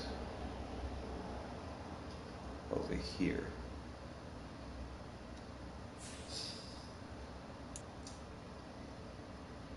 Because he's a 90 overall, yeah. Try to matriculate this depth chart a little bit. Now we got to give him his chemistry.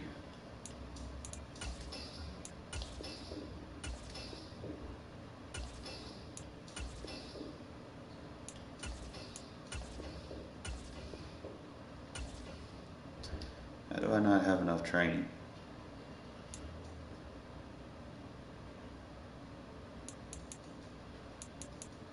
I'll take that off.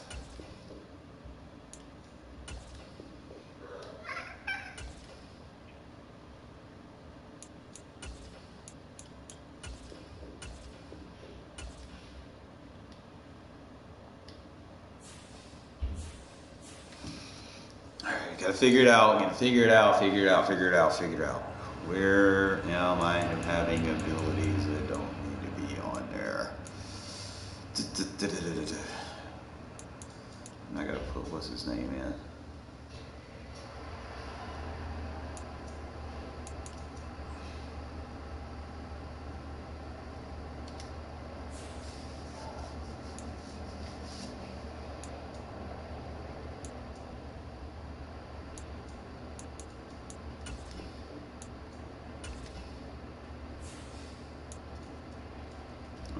How much training do I have? I can't see because my TV cracked. All I see is something 40. Anyone know? Let me see if I can see it on here. 40. Anyone know? Let's see if I can see it on here.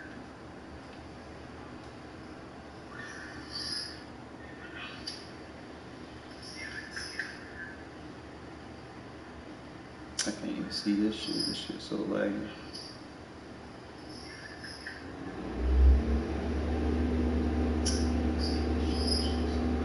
$340. Appreciate you, bro. Alright, so I need to get some chemistries back. Let's see where. $340. Appreciate you, bro. Alright, so I need to get. I don't use Bradbury much, so I could probably get my stuff back from him, even though he got that 1 AP flat zone.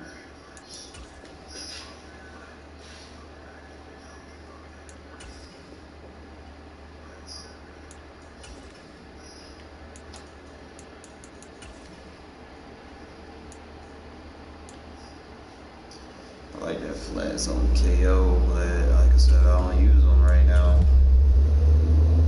We'll come back and revisit that. So that should be like 475.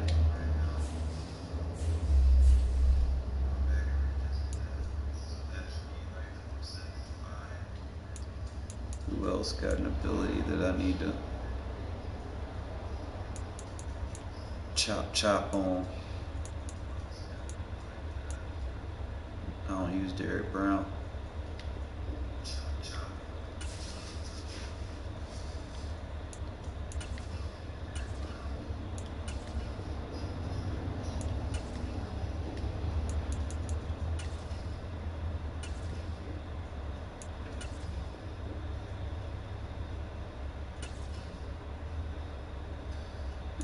That was with coins. It wasn't with.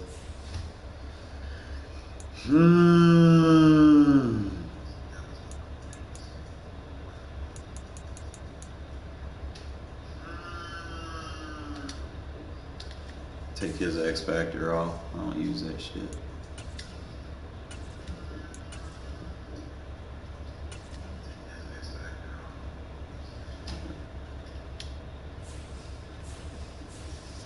What am I at now? I see something 65. That should be enough. Let me see. What am I at now? I see something 65.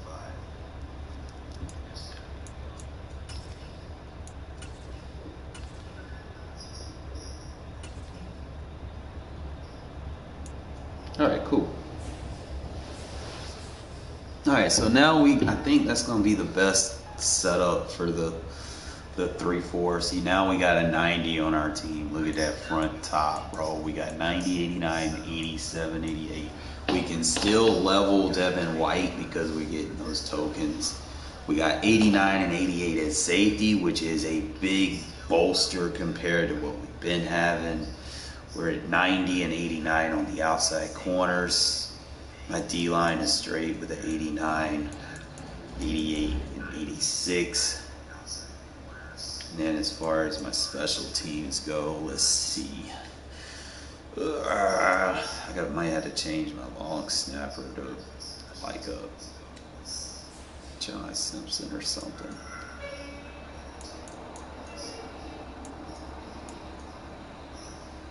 Actually, Armstead would be nice.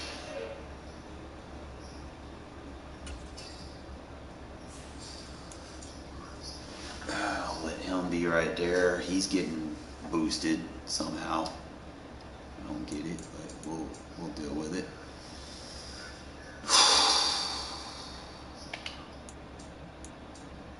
Check out our specialists.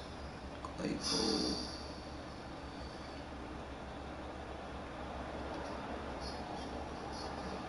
Since I'm using Chase as a slot, I'm probably going to change. Like, I know I've been using DJ Moore a lot because I'm using him on special teams, but originally my idea was to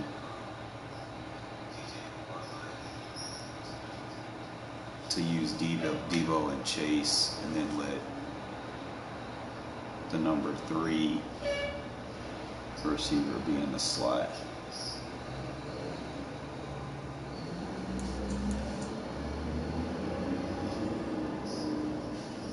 Or I could put I'm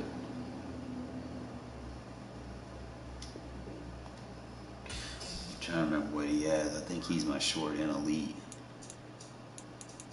Yeah, he's the short end elite with the outside apprentice.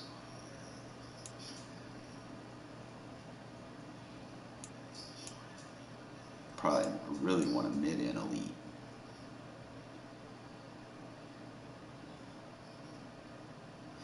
But if I'm running mid routes, I need to make sure that you got good agility because you got to make that cut.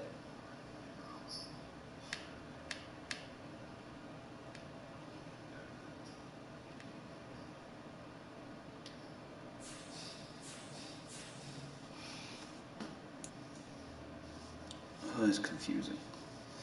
I think DJ Moore probably the best for, like, I put mid and elite on Debo because he's 1 AP.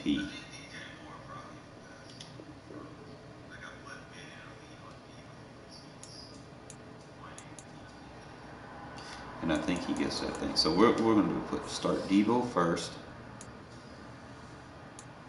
Because he's Devo.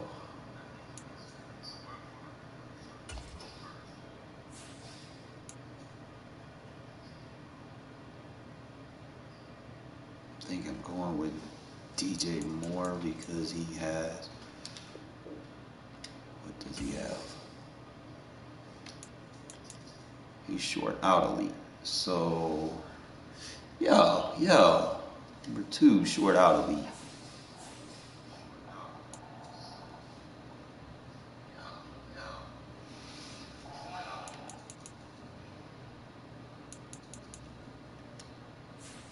We're gonna put Chase right here because he got that short and elite.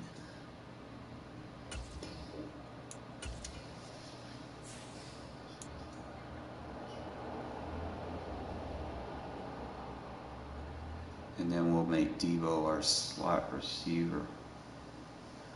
And that should give me DJ Moore on the outside when I need him. It should. I don't know. And then go to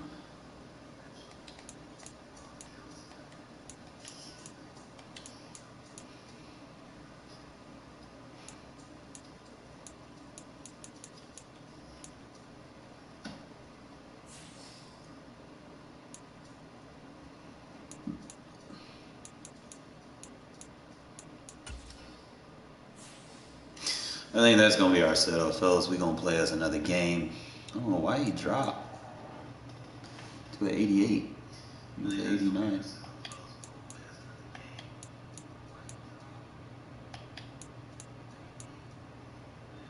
Oh, he's still 89. Okay. So we are good on offense. That's the thing.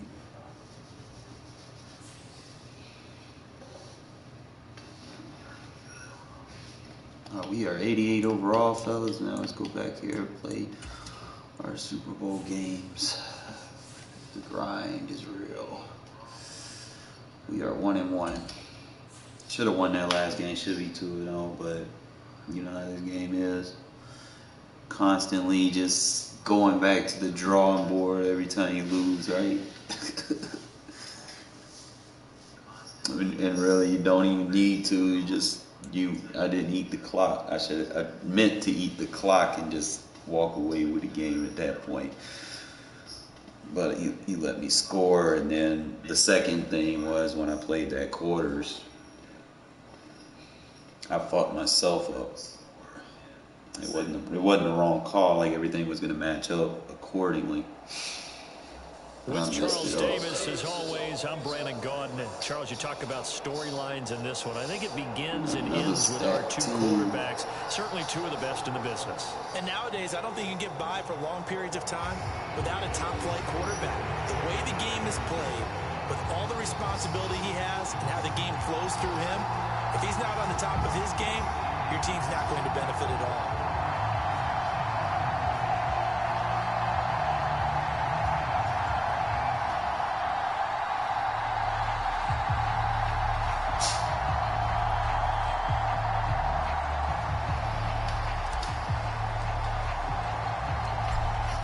Is the Raider kickoff unit now as they will send this one away.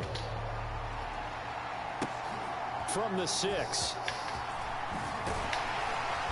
And not much happening on the return as he'll get this to about the 23.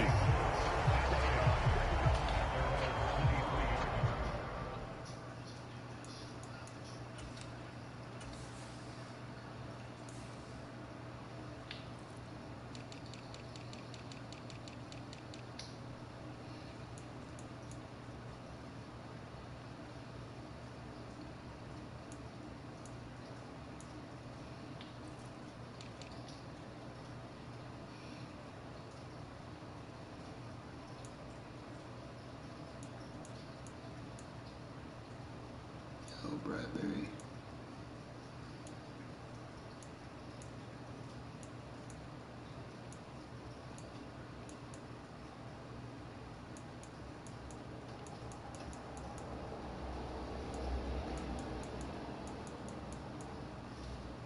You can't tackle though.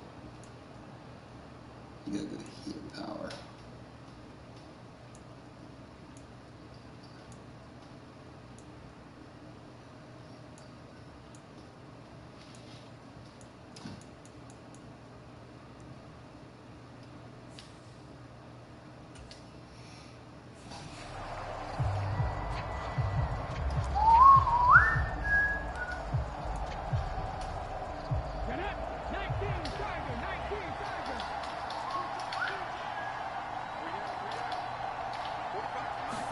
First play, first throw coming for Vic. Ooh, good shit, Gilmore. That was pretty nice to watch as he matched the route with the receiver and stayed right there, stuck to him like glue. Almost hip to hip, shoulder to shoulder. Helped force the incompletion.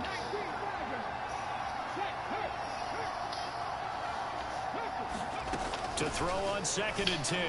Vic looking left side. That's caught by Moore. And he's taken down but able to slip across the 35.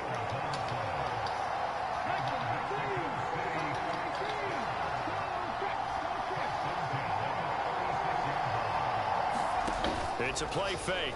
Now Vic. And that one's going to be off target and incomplete. We'll put a check mark in the box where the defense coordinator was saying, how well can we stay with these receivers if we're in man coverage? Because he just did it on that one. Forced the incompletion. That'll allow him to get bolder with his pass rush, won't it? Absolutely. Frees up your guys elsewhere. Throwing again on 2nd and 10. Vic. And he'll just get rid of it. Not the warmest starts throwing the football. He was 1 for 3, now 1 for 4 on the opening drive. So getting him comfortable is the key. And for him, it might be different than what we think is comfortable. We're probably thinking swing passes, easy check downs. Some guys, they're better off throwing it downfield. That's what really loosens them up. And they're going to get this up to midfield. I like the play design there. They occupied the defense downfield. Everyone trying to account for someone. But unfortunately, they didn't account for the running back slipping out of the backfield. And he was absolutely unnoticed and wound up getting big yards on that play. Flush to his right. Good D. And this will be well too low for him to bring in. It's incomplete. Nice job there forcing that incompletion. This is going to be a fun battle throughout this game. Watching him try to take away that area of the field. Vic with the incompletion on 1st down, and now that leads to 2nd and 10. From the midfield stripe, they'll look to throw. Open man is the Hall of Famer, Dave Casper. And he's going to have another 1st down as the tackle comes at the Raiders' 36. A good gain of 14 there, and it moves the chains. So from the 36 now, 1st and 10.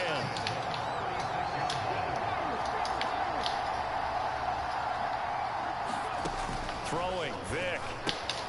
Will get that to his teammate, Casper. And they'll work this down inside the 30.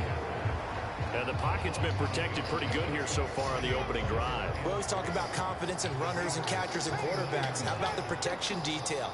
They're not allowing anyone near the guy throwing the football.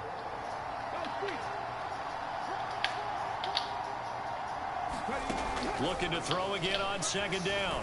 Vic. Good shit. He's going to be taken down. Pressure gets there back at the 39-yard line. Terrell Suggs buries him for a loss of 11 from his outside linebacker spot. Now on 3rd and long, they'll look to throw.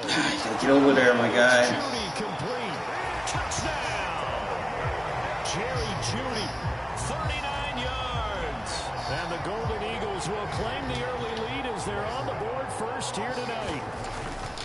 And now it's blocked. Oh, the Raiders have it. But he doesn't get far. They're able to stop him. And after all that, the extra point attempt unsuccessful. Well, there's a blocked extra point. I remember playing, and we had one of those go against us. I remember our kicker and our holder told the head coach, just relax, coach. Why are you yelling? Don't worry about it. It's just 1 point. Oh, my. Those coaches see a point is gold to them because you never know how it's going to turn out later. Exactly. That's what I was just going to say. First quarter, we'll see if this has any implications as the game goes on. I still can't believe they told the head coach to relax. Bad move. You said, oh.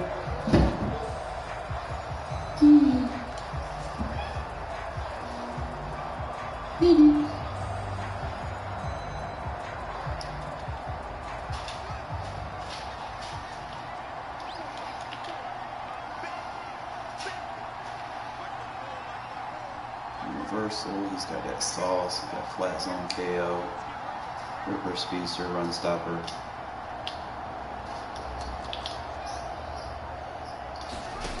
On 1st down, Fields. And that is incomplete. He couldn't hold on through the contact. Brings up 2nd down.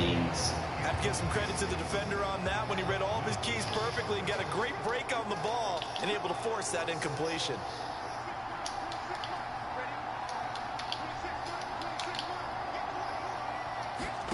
To throw again on second down. Fields. And he comes back with one complete.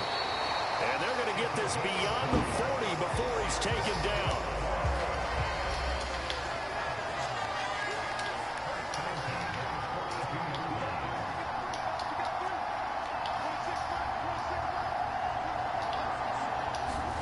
Fields on first down. Flushed out right. And he's going to hook up with his big tight end. Complete. The result, only 4 yards there on the play. And that'll make it second down. I think defensively you're okay with that. Here in the first quarter, he's going to get some catches, but they rallied to him quickly. And that's what you count on. And I like what you just said. First quarter, can you do it all game long? They catch it, you tackle, they go down on the spot. Because when you're able to do that, you don't give up big chunks of yardage after the catch. Now you put the offense in a position where every series they have to work hard to pick up first downs, and you tend to stall them out when you do that. A give to Lynch from the shotgun. And he's going to fight his way forward here for a modest gain. So they just need 1 yard here to pick up the first down. Fields to throw on 3rd and 1. Completes it to Samuel. And he is going to have the Raiders first down as they're able to get the 3rd down conversion. So from the 36 now, 1st and 10. In motion left comes Brown. And they'll give to Lynch out of the gun. And some room to roam now. And he's taken down, but not before reaching the 10-yard line. So not quite a 1st and goal. It's 1st and 10 from the 10. Slant route connects. Oh, I love it already, fellas. I love it already. Coming together. And the Raiders are an extra point away from capturing the lead. All drives that result in points hurt a defense, but when they are the sustained variety, play after play, and they just can't get off the field and stop them, that can be demoralizing. Fields trying to throw for it. This is caught. Was he in? Yes. Love it. 2 points. So they're able to throw it in for nice the 2-point conversion. Sometimes that can be a risky play, but they got it. Yeah, you always have to be careful here because if you do get it intercepted, it's returned by the defense. That's 2 points for them, but he identified an open target and put it right on him.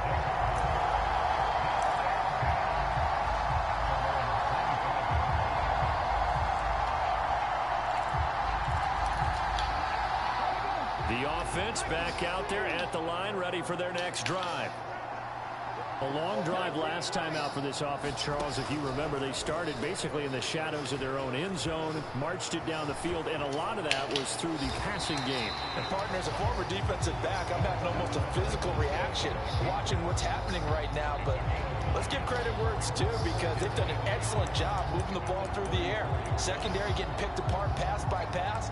Obviously, they need to make some adjustments there on the back end. And because offensively, we know that they're not going to be shy about throwing that football. To throw again on second down, Vick. 9 yards to pick up there, and it's a first down. That was a pretty favorable situation there. What would you call that? Second and manageable? Smart play, too. Didn't force it downfield when he didn't have it. Just checked it down, let him get the first down, and that's exactly what he did. Back-to-back good plays have him on the move on first down.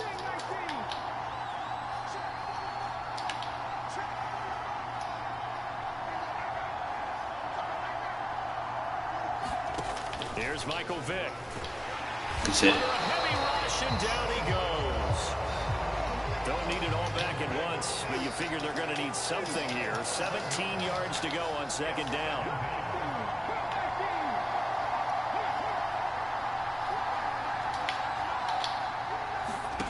Another try after the first down sack. Vick, that's caught by the Hall of Famer Casper. And he'll be out of bounds after getting this one across the 40. So the completion good for 6 yards. And that'll bring up a 3rd and 11 situation.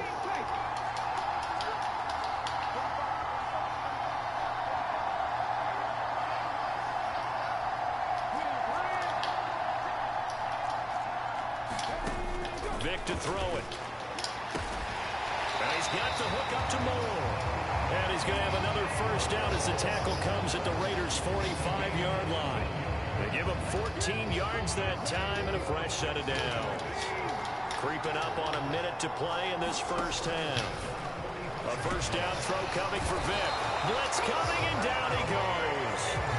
That's sacked by Tremaine Edmonds. Sacks a growing theme in this first half. This is 2nd and long. Another try after the first down sack. Vick. And he'll be brought down inside the 40-yard line. Now the offense going to use the first of their timeouts, as the clock will stop with 35 seconds to go in quarter number 2. Working out of the gun, Michael Vick. And that is incomplete. Well, he certainly didn't like what he saw all from the coverage on his primary reads, and he didn't even have any luck trying to get back to his safety valve. Give defense a credit. Coverage was in lockdown mode everywhere.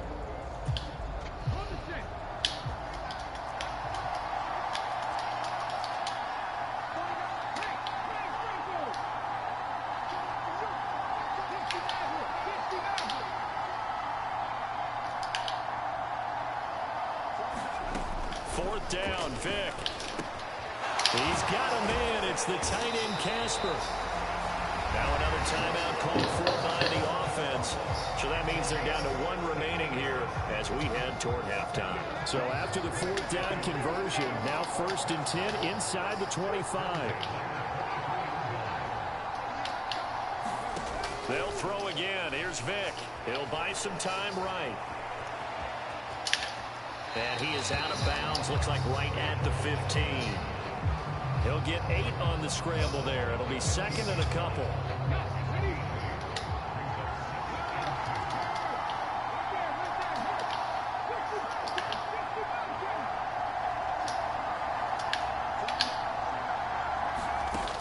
Vick now. Forced out to his left. And he's going to be marked down just outside the 10. Now the offense will burn their 3rd and final timeout as they'll stop the clock with 12 seconds to go in this first half.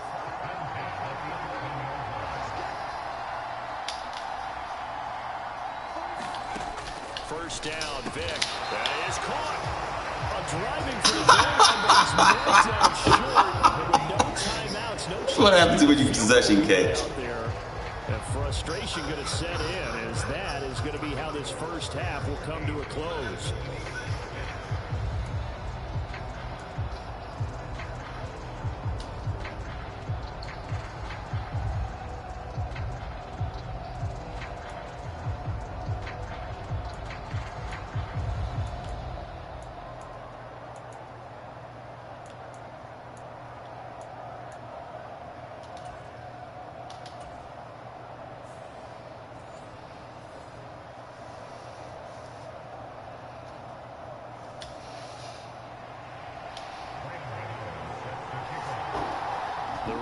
With the lead already, and they will get the football here as the second half is now underway. Fields it right around the goal line. And makes it across the 20 as his guys will set up shop at the 23-yard line.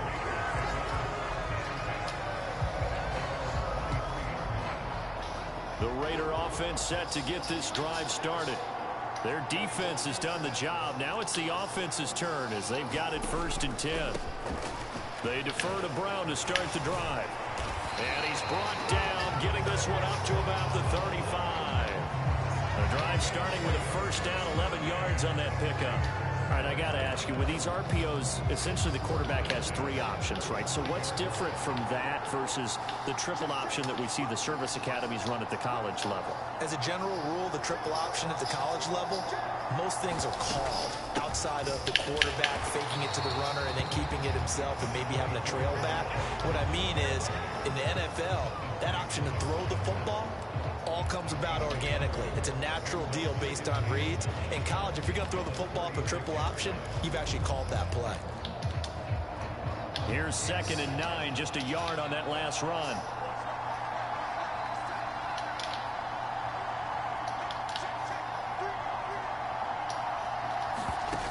Fields. Over the middle, complete to Samuel. And unable to get this one across the 45 before he's brought down.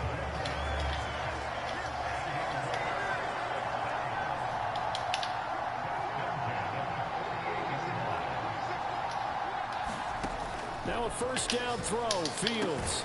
This is Chase Claypool on the receiving end. And they'll get this down to around the 47-yard line.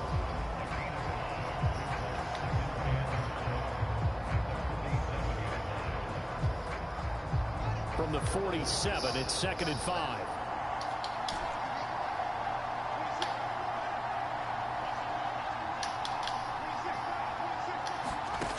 Now Fields.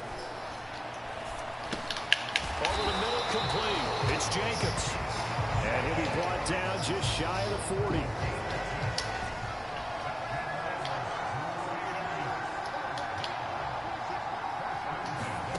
On 1st and 10, here's Fields. Open man is Samuel, complete. And they're going to get this down to about the 37. In so many ways, throwing the hitch route is actually one of the safer things an offense can do. Get the ball out to the receiver as fast as possible, hope he's got man-to-man coverage, and hope that his athleticism wins on the perimeter.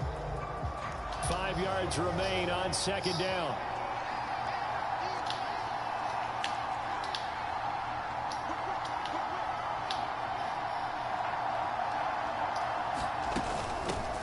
Jacobs going to try the middle. And he'll snag about 5 yards down to the 32. Looks to me like maybe there's a little attrition setting in with this drive, because when you see that type of a run, I get the feeling the defense get a little bit tired. And that's the last thing they need, especially when they look up at the scoreboard. In motion right is Brown. Back to the ground, this time Lynch. And that one going nowhere from the start. As he's glad you did that. You fatigued now, bitch. They'll send a receiver in motion to the right. They'll run for it. Lynch. And he's able you hit Steve Marshawn, he gonna wear you out. He goes down at the 26.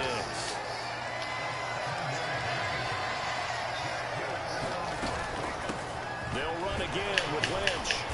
And he'll manage to pick up about 4. It's 2nd down. So the scoring dried up here in the 3rd. Nothing that quarter for either side. You are watching Madden Ultimate Team on EA Sports. The run got 4. Now they deal with a 2nd and 6. The man in motion is Brown. On 2nd down, Lynch. He is taken down at the 21 after a short gain of 2. Oftentimes we praise an offense for their variety and being able to hit people with the run in the pass, but in this game, how about what we're seeing from the safeties? They are all over the field. Doesn't matter if they threw it or if they're trying to run it. I don't think we've ever awarded an MVU, most valuable unit, but you're right, it might go to them in this game. I like that. MVU. Well done. To give you an idea of how accurate he's been throwing the football, we're in the 2nd half. That's just his 2nd incompletion.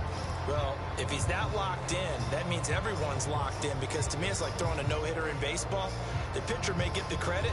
A lot of people making plays behind him in the field.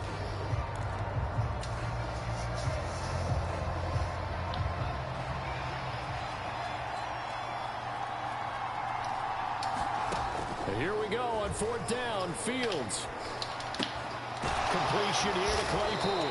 And he is going to have a Raiders first down as they manage to convert. And that'll keep the drive alive. And the drive stays in motion with a nice 8-yard pickup on 4th. So this drive going to continue following the conversion on 4th. Here's 1st and 10. Back to the ground, Lynch. And he'll find his way down right around the 12. Just a yard on the pickup there, and it'll bring up a 2nd and 9.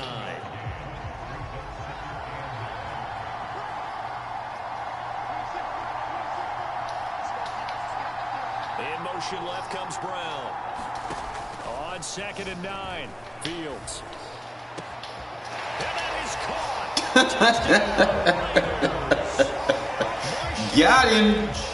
A 12-yard touchdown grab. And the Raiders will add to their 4th quarter lead. Scheme master. So a heck of a drive right there with the game potentially hanging in the balance.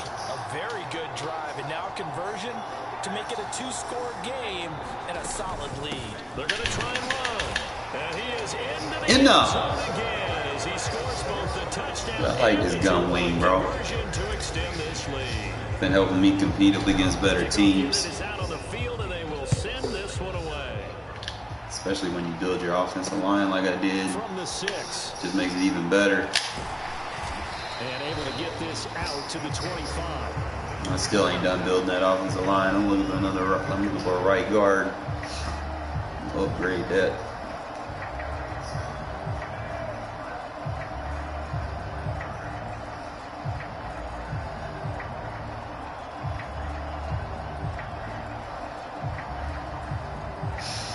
Game over, buddy.